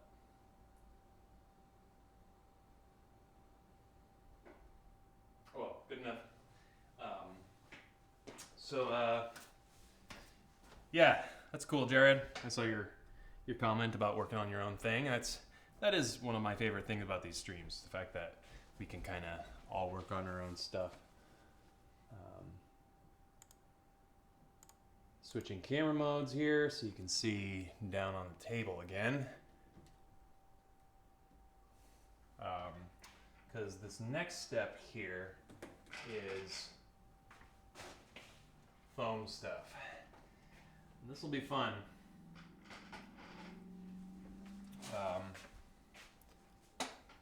It's going to be a matter of basically cutting each of the segments out of foam and some of them cutting two. Like the top ones, I think I'm going to need to actually cut two segments and then whittle it down. But then the long one, I think I'm just going to make one long arcing piece that kind of supports everything.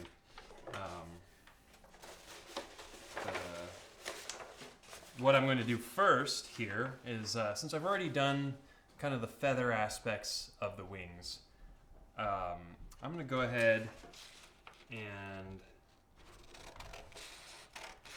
cut out the structural part of the wing.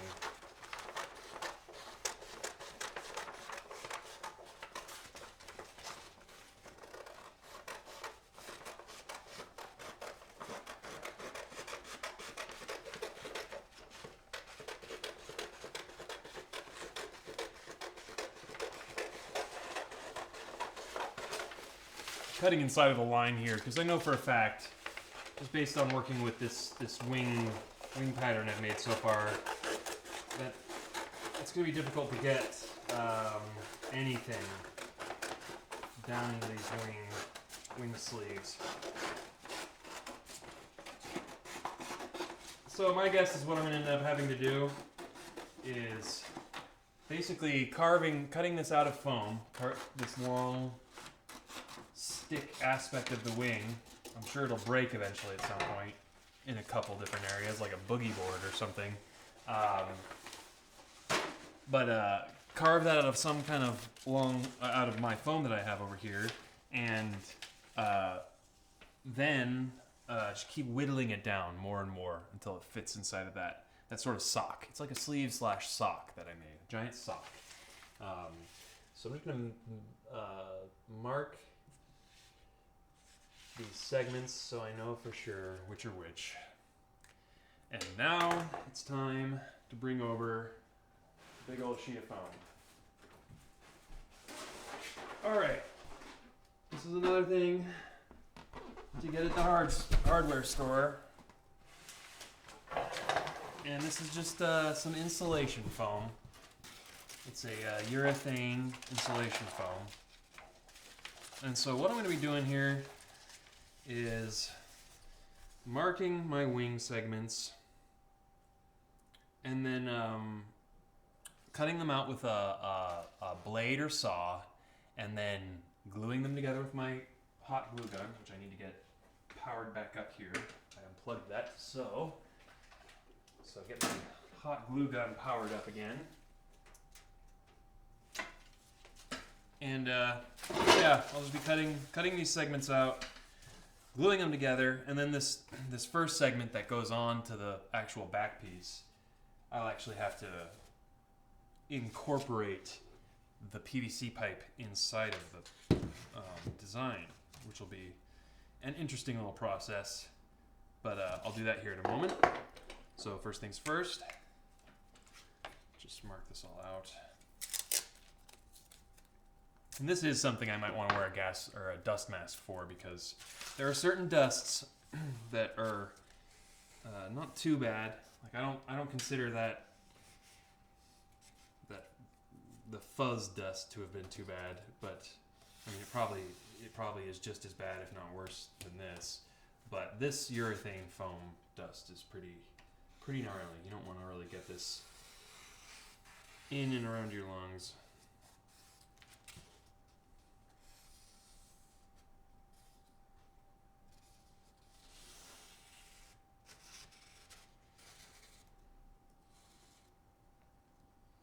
Right. So I traced that first segment, and I marked where the gaps happen between the wing segments.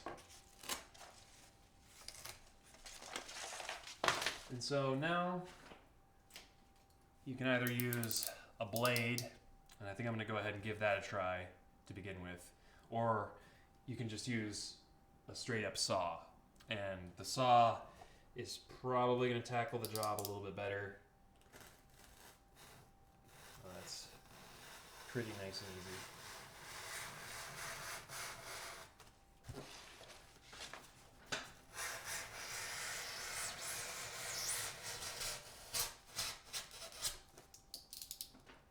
I'm going to go ahead and mark this. So I just need like a 1 on it or something. And I usually put an arrow that indicates what direction is up. Usually on a pattern, any given pattern piece.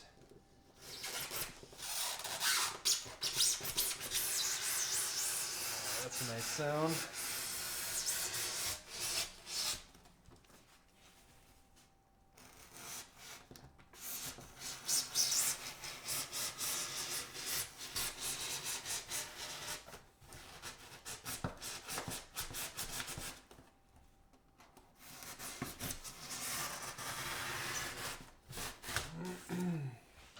This actually isn't the type of foam I usually use. This is a different type. I usually use the white, like expanded cell foam for projects like this, because it's a little lighter. This stuff is more of like a solid urethane foam, and it'll be really good for carving. This stuff is way better for carving because it doesn't have some of the issues that the expanded cell foam runs into. But I'm not sure, but I think maybe the expanded cell stuff is stronger and also lighter. So I think that's the advantage there.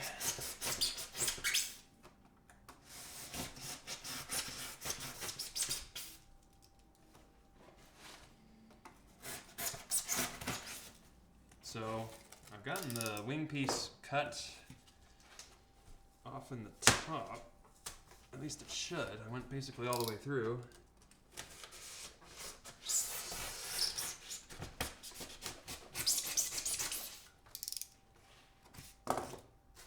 Yeah, that'll work.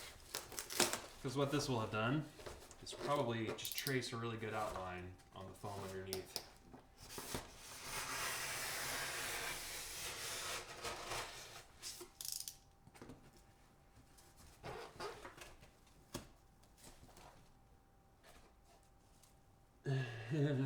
Oh, that's funny. Yeah, I'm just now looking up at comments after a little while. Jared mentions that one Saturday stream, I guess from 2 weeks ago or a week ago, where I was working on something. It was a Saturday, and yeah, I just remembered, like, hey, wait a minute. This is the day that Samurai Jack was supposed to be on. Like, there's a new episode of Samurai Jack. So I watched that. And watching that, it's pretty cool. Pretty fun little nostalgia kick. I'm excited still just for Legion. I think it's the season finale on Wednesday, but Legion has just been such an awesome show so far. So I'm peeling this paper off. I'm a little far away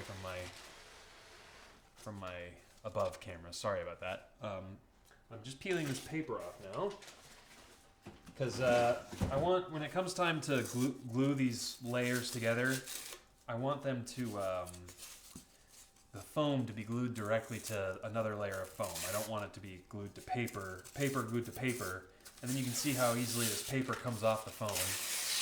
And then that's, you know, that's as good as your glue seal could ever be. So I always like to peel that type of like paper and stuff off. So this is going to be the first segment inside of the wing. Basically come up off the back like that. I guess it doesn't need to be quite so long down there. That kind of solves that issue. Okay, great. Great. Oh, that's why I had the foam back. I'm just not wanting to cut into my table here.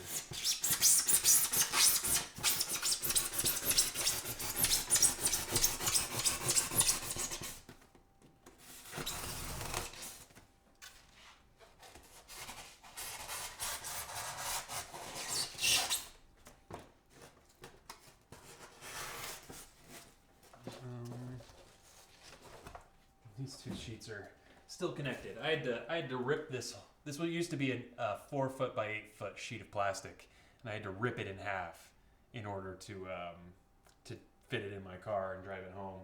So it's in a very, very annoying state right now.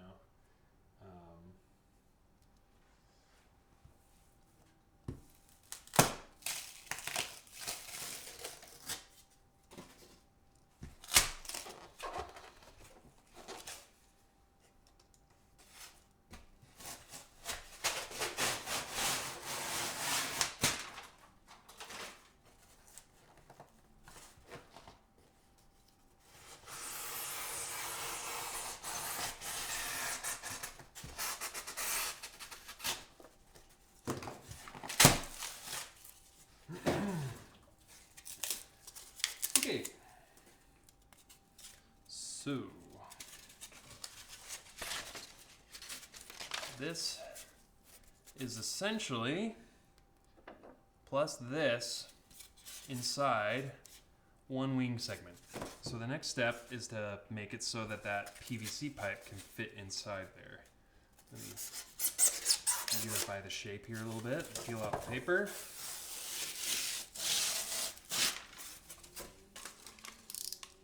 Okay, so I want this PVC pipe to sit inside this foam, and it's gonna go onto the back plate. Bring that up here really quick. The PVC pipe is gonna just slide over the back plate here. I can probably clear this plaster bandage that was holding the PVC pipe on now.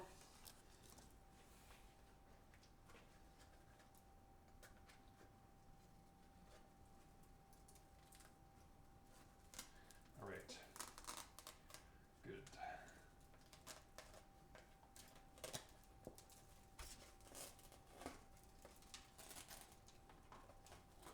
And the plaster bandages are actually not even fully cured yet.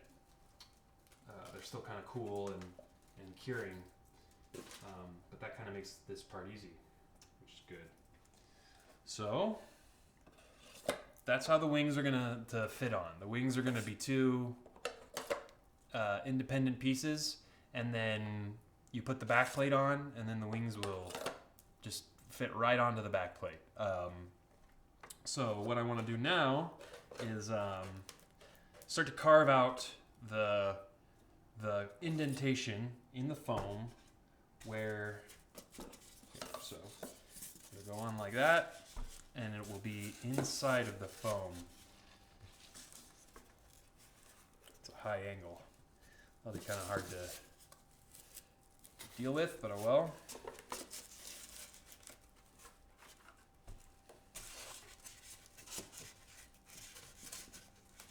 And all this stuff, it's always a learning process. Okay, that looks like a good spot.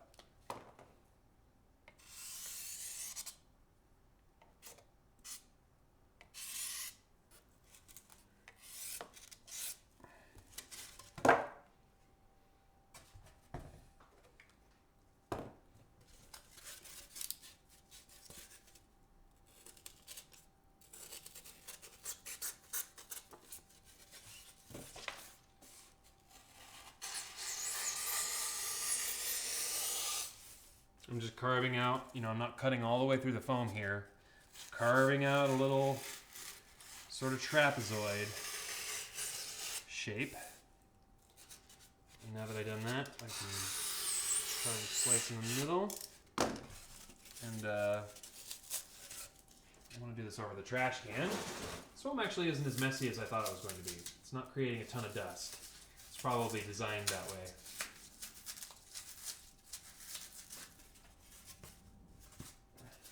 Okay, so I'm just ripping out the inner foam there that I just carved the little slot for.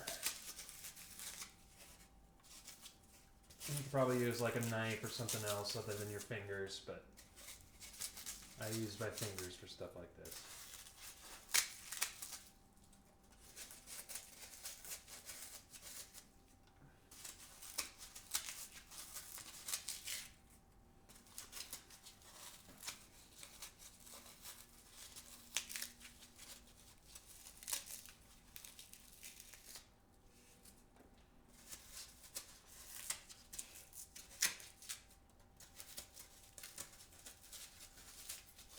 Alright. Yeah, I could probably use the PVC pipe to carve this out. That would probably be efficient. Anyway, that's about half I've carved out now. Probably a little bit more to do, but that is essentially how I'm going to get that PVC pipe to be embedded inside of that foam. And that'll allow me to start carving the actual shape of the wing segment here.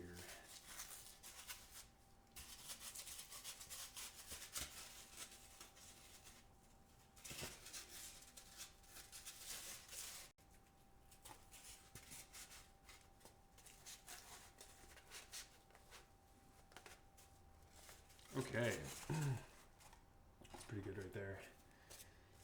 So what I can do here, I can maybe kind of press it down a little bit or something.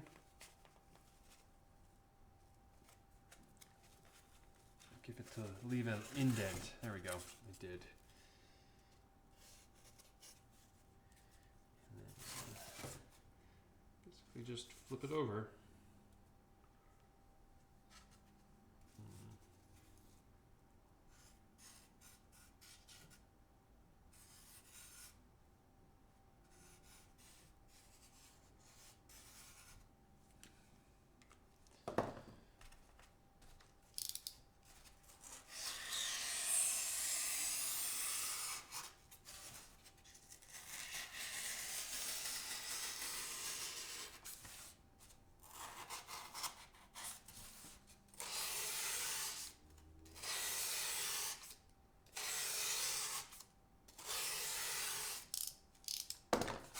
All right, now to start carving it out again.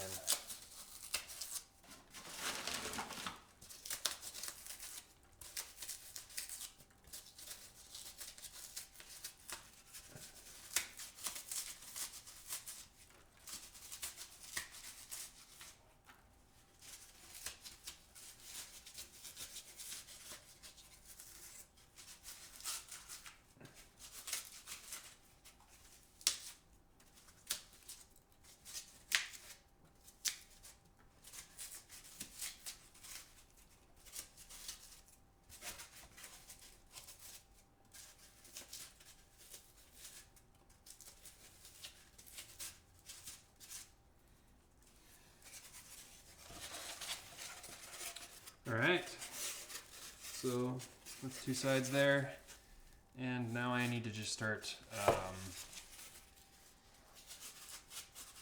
working it so that this PVC pipe fits in there really nice.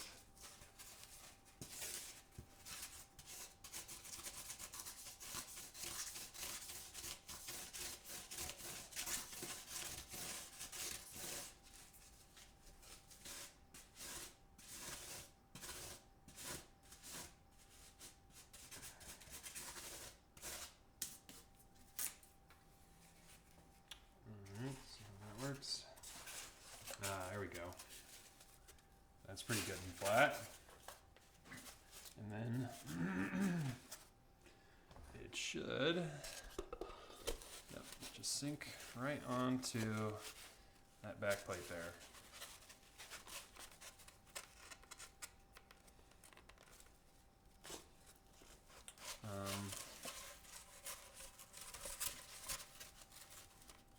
I want the wings to stick out a little bit. Or what I mean is I want the wings to flare out a little bit. Right now they're kind of set up in a way that they're just going to kind of go straight back.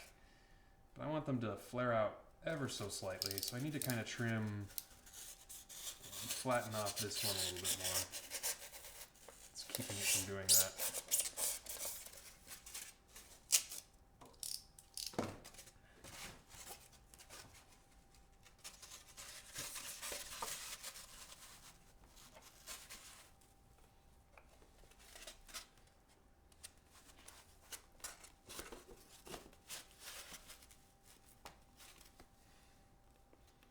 Yep, that's good.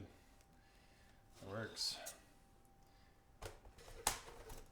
All right. Now, usually, I would prefer to use some like white glue, or even I have expanding foam that I would be able to fill the gaps with and just assemble everything together really nice.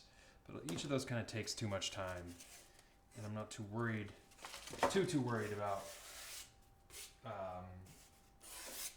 any of these coming apart, so I'm just going to use hot glue. Hot glue is not ideal because with some foams, hot glue will actually melt the foam while you're trying to glue it.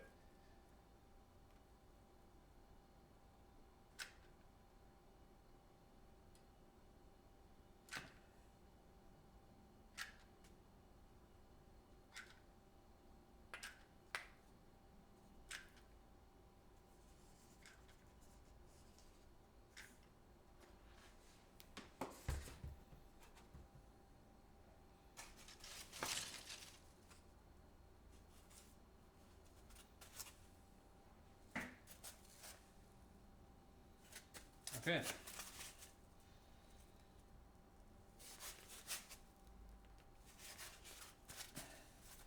So now I've essentially created one block, larger block, larger than it needs to be, that is to say. That will be the topmost segment for this thing.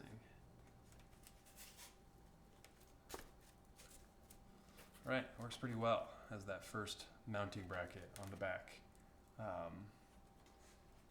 you how it looks sort of on an actual back. Cool. So now, what that means is it's time to sort of start shaping this piece. Now this definitely is a time when I'm going to use a mask. Because, I wasn't using a mask before, and I wasn't even using a mask for cutting the foam, but now that I'm actually sanding and refining the foam, I will definitely want a mask. And I'm actually going to use things like my saw and, my rasp and things like that, and just get the shape I need.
All right. One more.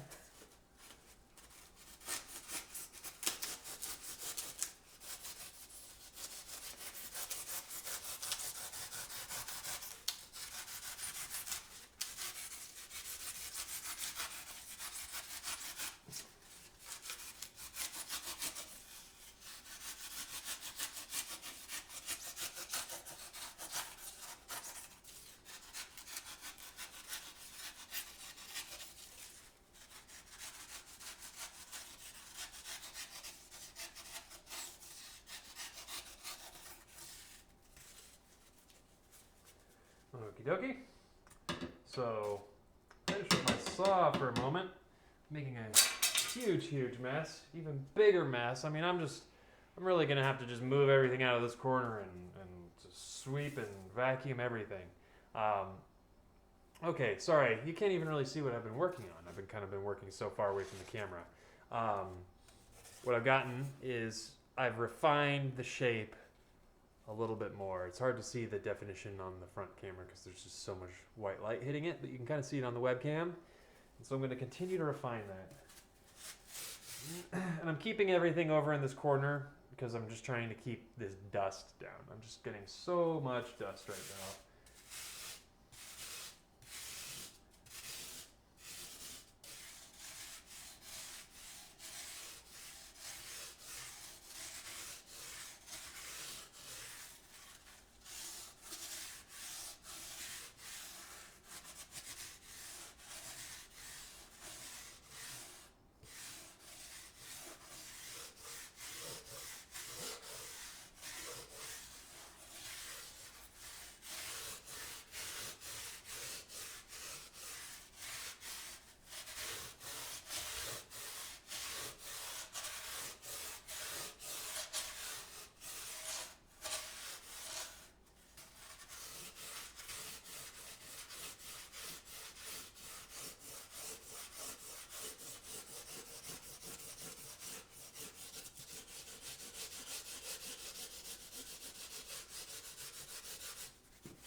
Okay, so now that I've made an even bigger mess, I've actually kind of finished the structure. Oh, well, one more edge. And this.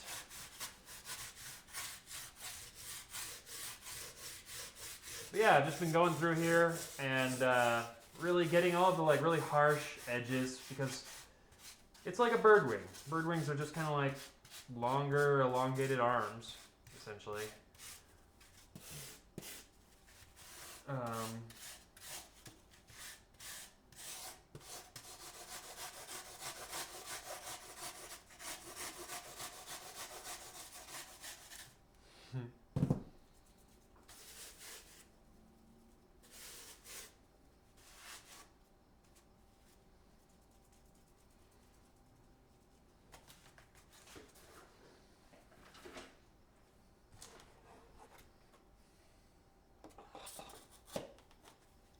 Alright, there we go. So that's the start of the wing segments there. Tempted to just go ahead and see, because what's going to happen now is I'm going to have to do a lot of bringing these things back and forth and trying this on.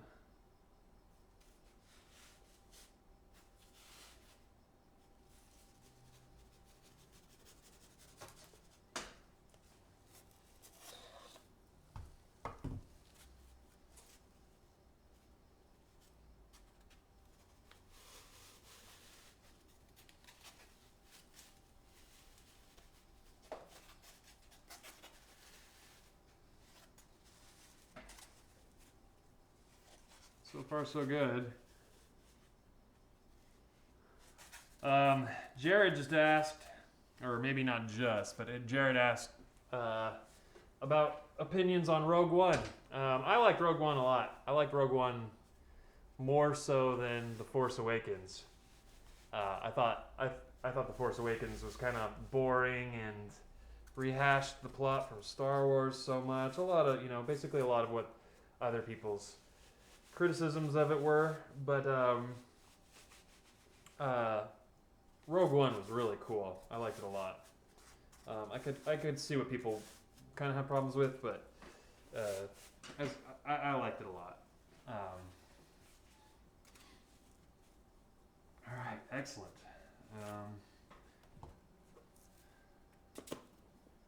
And that will go into there. And that's the first segment of the bird wing. Next would be the middle part of the curve, curve backwards, and then the arch down. So I basically have to work forward now and do that arch over. But it's good to know that it fits the way I have it now. It fits inside of the foam. The foam arm part actually fits inside of the sleeve portion. So that's just good to know that those two things go together really well. So now I want to take it off and actually get this wing as far away from here as I can, because it's already starting to pick up a bunch of foam dust. And I really don't want it to do that. Poor Will being my roommate. All of our stuff is just going to be covered in a layer of dust. Oh well, I bought a feather duster, so I'll clean it up. Okay, so if you can see from above here, it's kind of hard to see on that view, but I've got this portion finished here.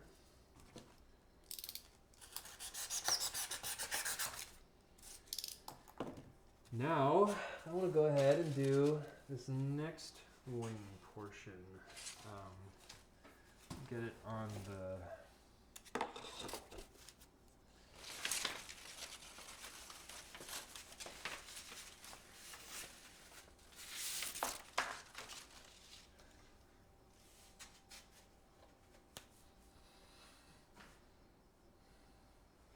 Yep, that'll be a bird wing, I think.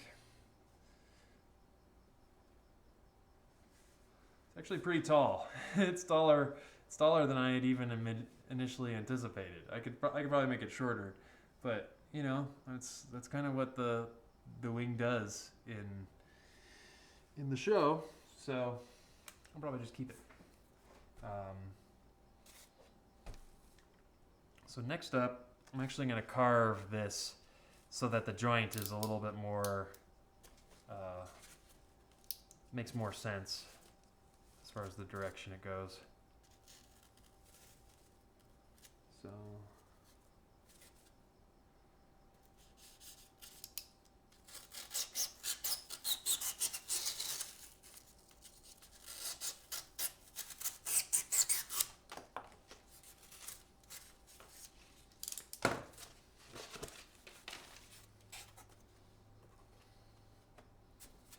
okay, that works well. And now I have to start on the other segments of this wing.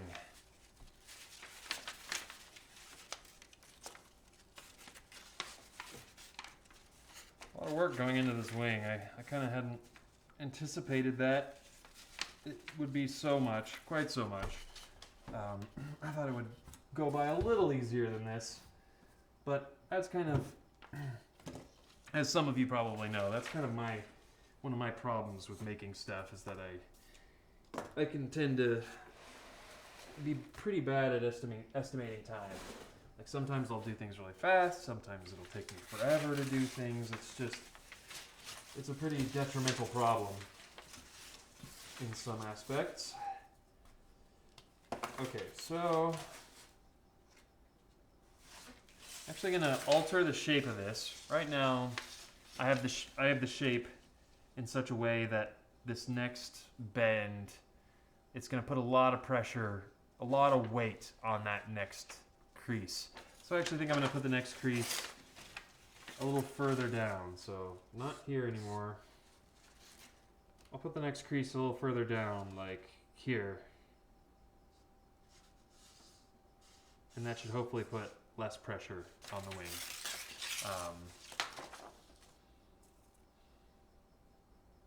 I probably don't even, because I really don't care too much about having the wing articulated. And the more I think about it, the more I'm realizing that trying to add wire to it and stuff might end up being what makes it fall apart. Like that might be the weak spot. So it's just basically a matter of deciding what you want to end up doing. For now, I'm just going to go ahead and cut the segment like I had it.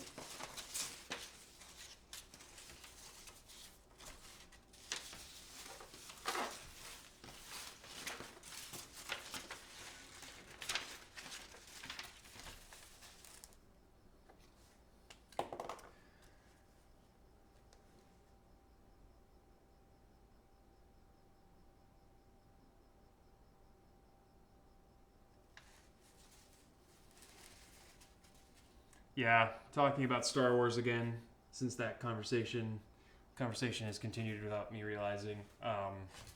Yeah, Rogue One, Disney definitely knows what their business is, and that's kind of selling these movies to kids, like Marvel and princess movies and Star Wars and stuff. They like to have the attention from adults and that income, I'm sure, but it's the toys and the merchandising and that kind of stuff that was probably really what made Disney shell out the money for both Star Wars and Marvel.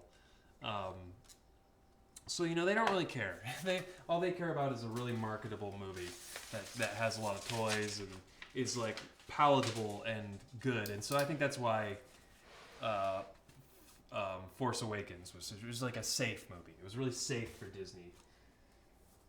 They didn't have to worry too much because, like you said, it was such a reboot of Star Wars that they knew that it was probably going to be fine.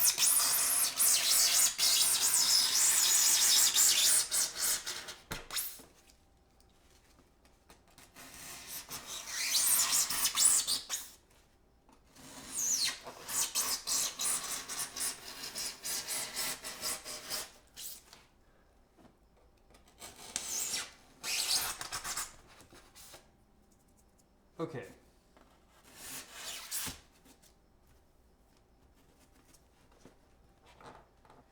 So, I've gotten that cut out.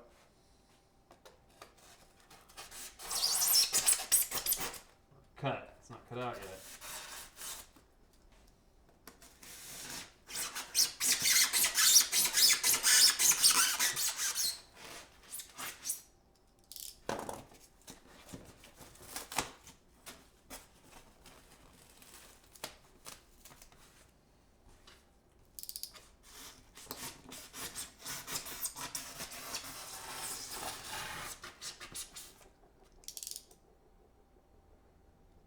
See you, Jared. Thanks for tuning in.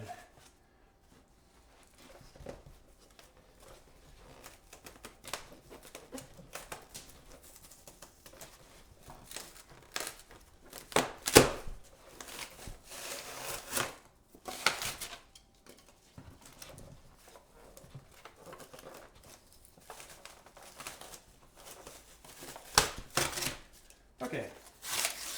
So either just this piece alone, or I might need to go ahead and add another piece.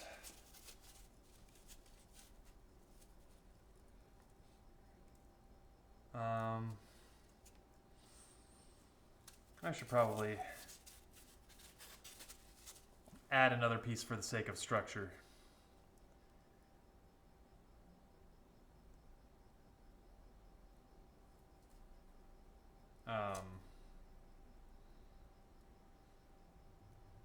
Yeah, I'm kind of figuring out Because right now, I've just got the one piece. And it makes a pretty good wing shape. There's not going to be a ton of room in there anyway.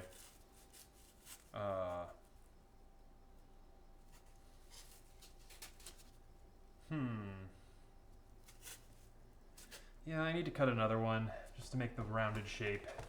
Continue with the rounded shape, I guess.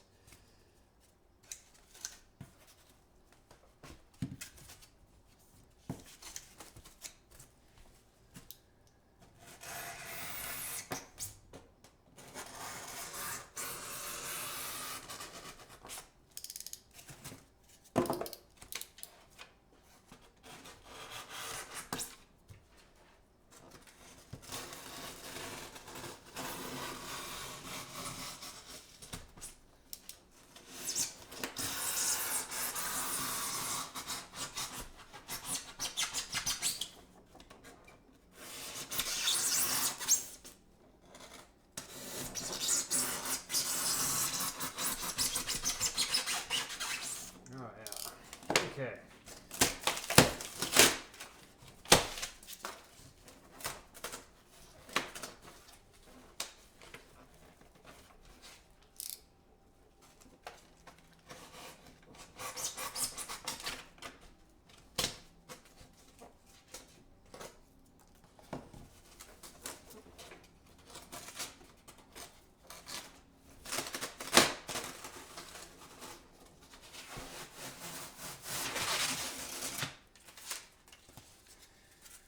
Alright, that's the next component of the wings.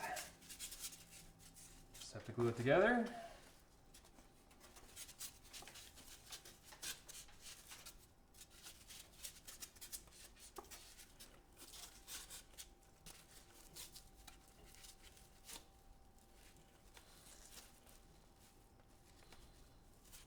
Alright. Yeah, actually these might still be posable because no matter what, I have to add something between these foam segments. And so I might as well add wire, a really thick gauge of wire, and really put it in there well and have it so that the pieces are able to bend and move. So I mean, why not? You'll be able to pose it around for whatever reason. So yeah, that'll be pretty cool.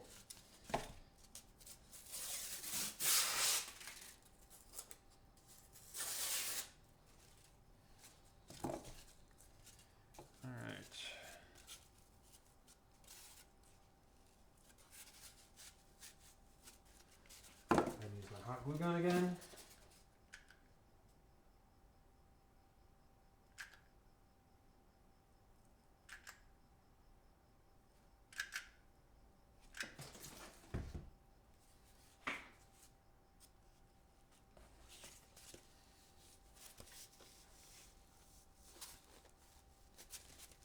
All right.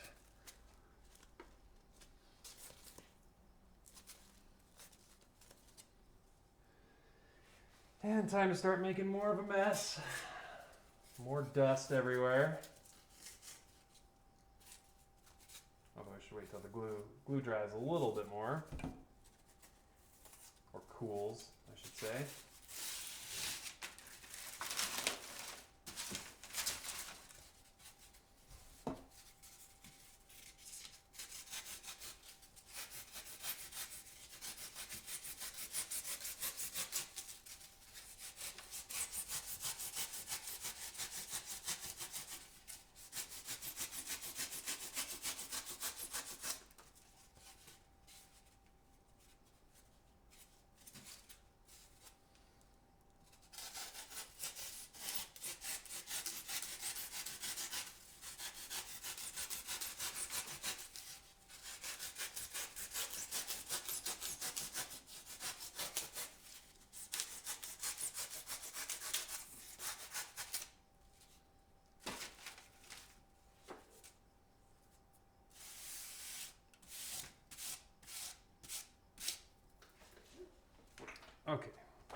So basically,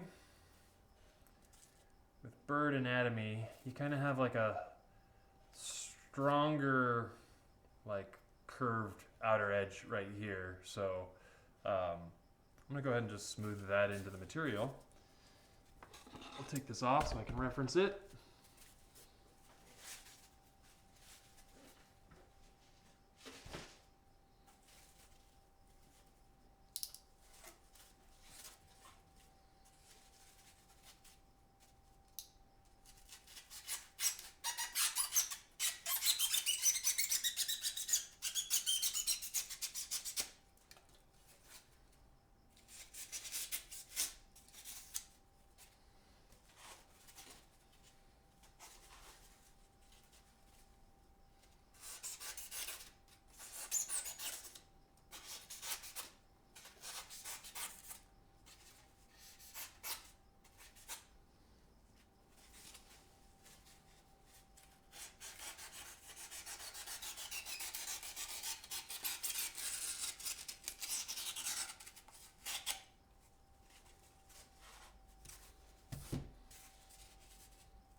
There are also some really cool tools like a hot knife for carving foam and stuff.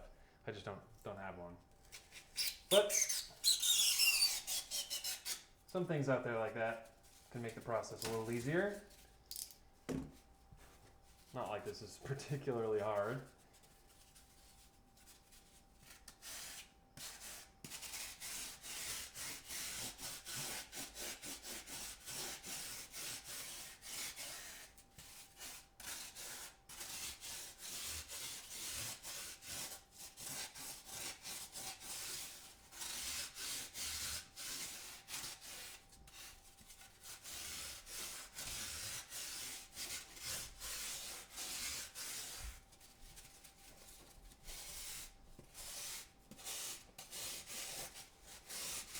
And this is really an opportunity to work in some of the more,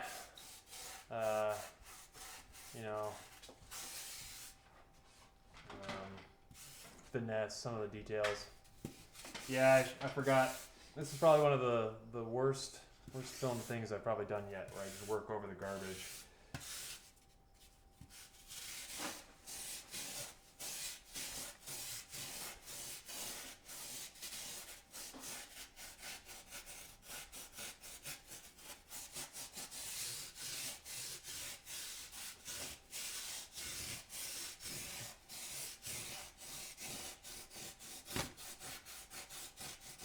Thank you.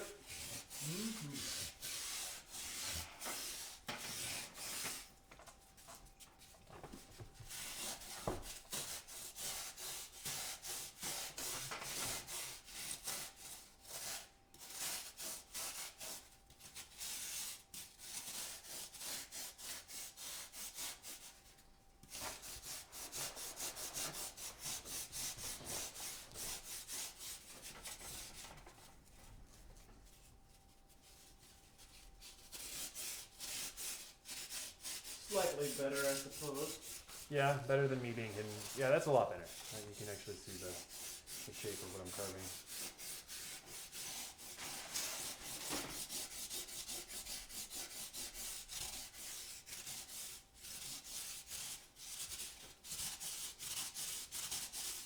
And this is a rasp. Another thing you can just get at a hardware store. Basically like a file, but it's got a bunch of holes in it, so the material all just kind of feeds through it. Yeah, it's like basically a hardware store version of a cheese grater.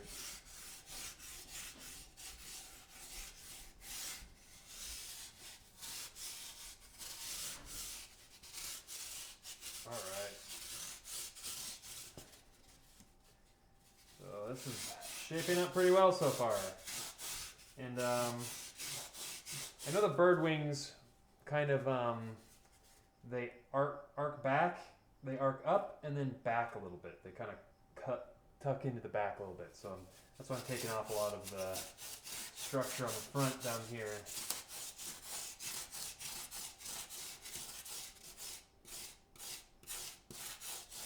Because then I think the last structure segment will just be one stick for simplicity's sake. Because man, it's late. It's been a long stream so far, but you know, I kind of wanna get some kind of result here. I wanna have some kind of wing to show you. Although, you know, I basically am gonna have that here in a second.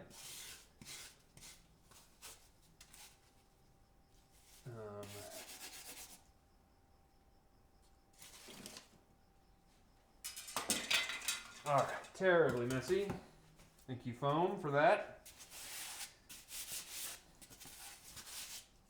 Try to get as much of this dust off as I can before I get it anywhere near my costume. So that's what it should do.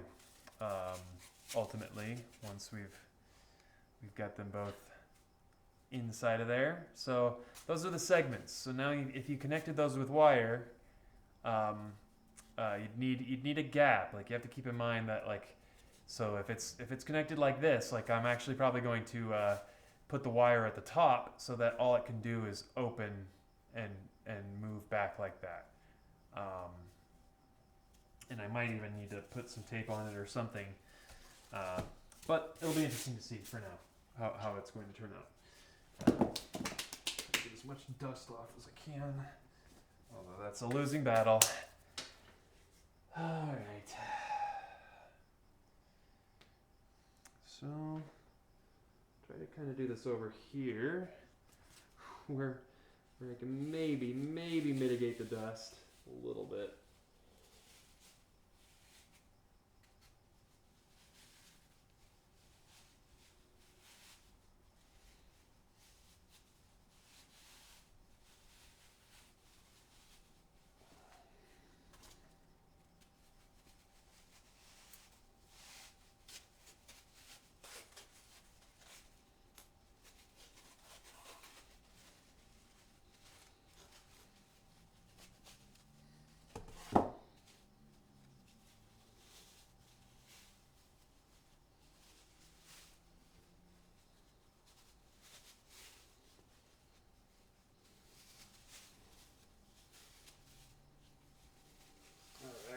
So this is a difficult thing to do because the foam has obviously got a really rough texture on it, and further and further in I go here, the less space I have. Let's see how much further I have to go now.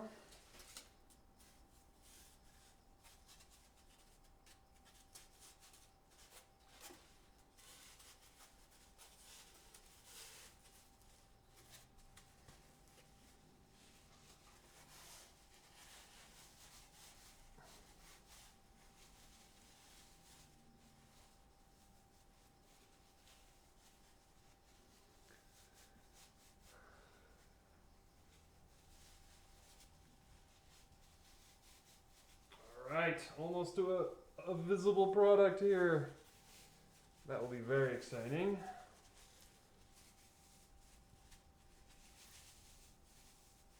Oh, I might need to refine that, carve down this foam a little bit more. I might be a little too thick right up in here.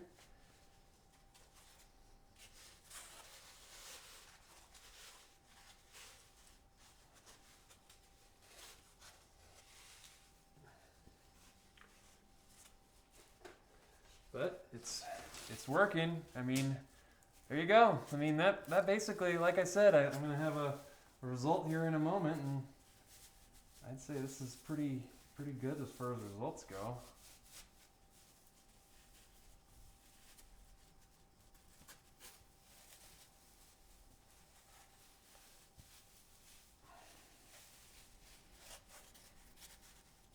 So now all you need is that wire in between, and then also to finish getting the rest of the wing segments on there. Seems like it's squeezing a little too tight here. It needs to be carved down a little bit in the middle section more.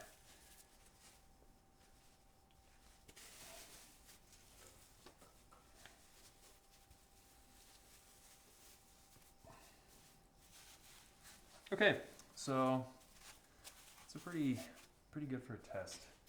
Still has a little bit of that blanket look to it, like it's just a blanket hanging. But I think maybe that last little bit of structure to the end of the wing, if it even needs it, it might be too much. Because right now this might be enough. I mean, that's essentially all you need.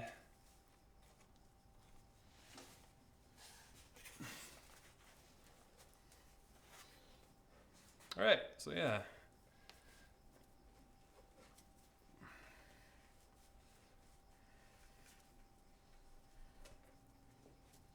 So, okay, yeah, there's a little bit more refinement that needs to be done. I'm not sure if you can tell, but the wing can't get all the way down on its sort of structure. Yeah, I think that is enough of a product, a final product, to end the stream on, because I've been going a long time for this stream. And I'd love to have finished this thing, but as you can see, the reality is it just takes a long time, and it's late. So I need to call it quits here at some point. So yeah, I think that was a pretty solid stream of just making something random like a bird wing, and kind of the process that you go through. And like if you did have feathers would be an awesome addition to it at this point, because you'd kind of break up the blanket look I've got going here. It just kind of looks like blankets kind of being draped from inside here. And I'll be able to sort of fix things, you know, I'll move things around and fix it and make it look a little more feathery, which I think will kind of sell it a little bit more. But it'll also have the suit and the helmet and everything. Ooh. Before I end the stream, I'm going to go and look and see if the helmet is finished printing. Because if that's finished printing, I definitely want to bring that in and talk about it and also show it off a little bit. So as soon as I can figure out how to get out of here, all right, go see if that's done real quick.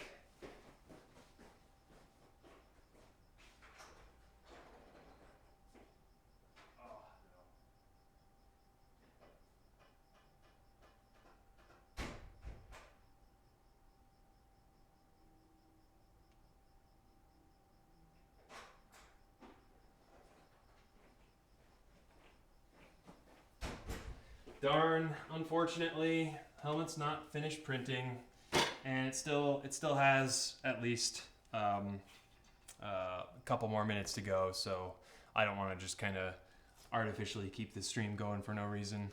But yeah, thanks guys. Thanks for tuning in for this kind of a little more random sort of stream if you're used to Spider-Man stuff. But I think a lot of the techniques and things apply across the board. Things like plaster bandages and plastic, and you know, casting something like this, like, I think it's pretty strong. Also making a really big mess, taking several hours to make a really big mess live on the internet.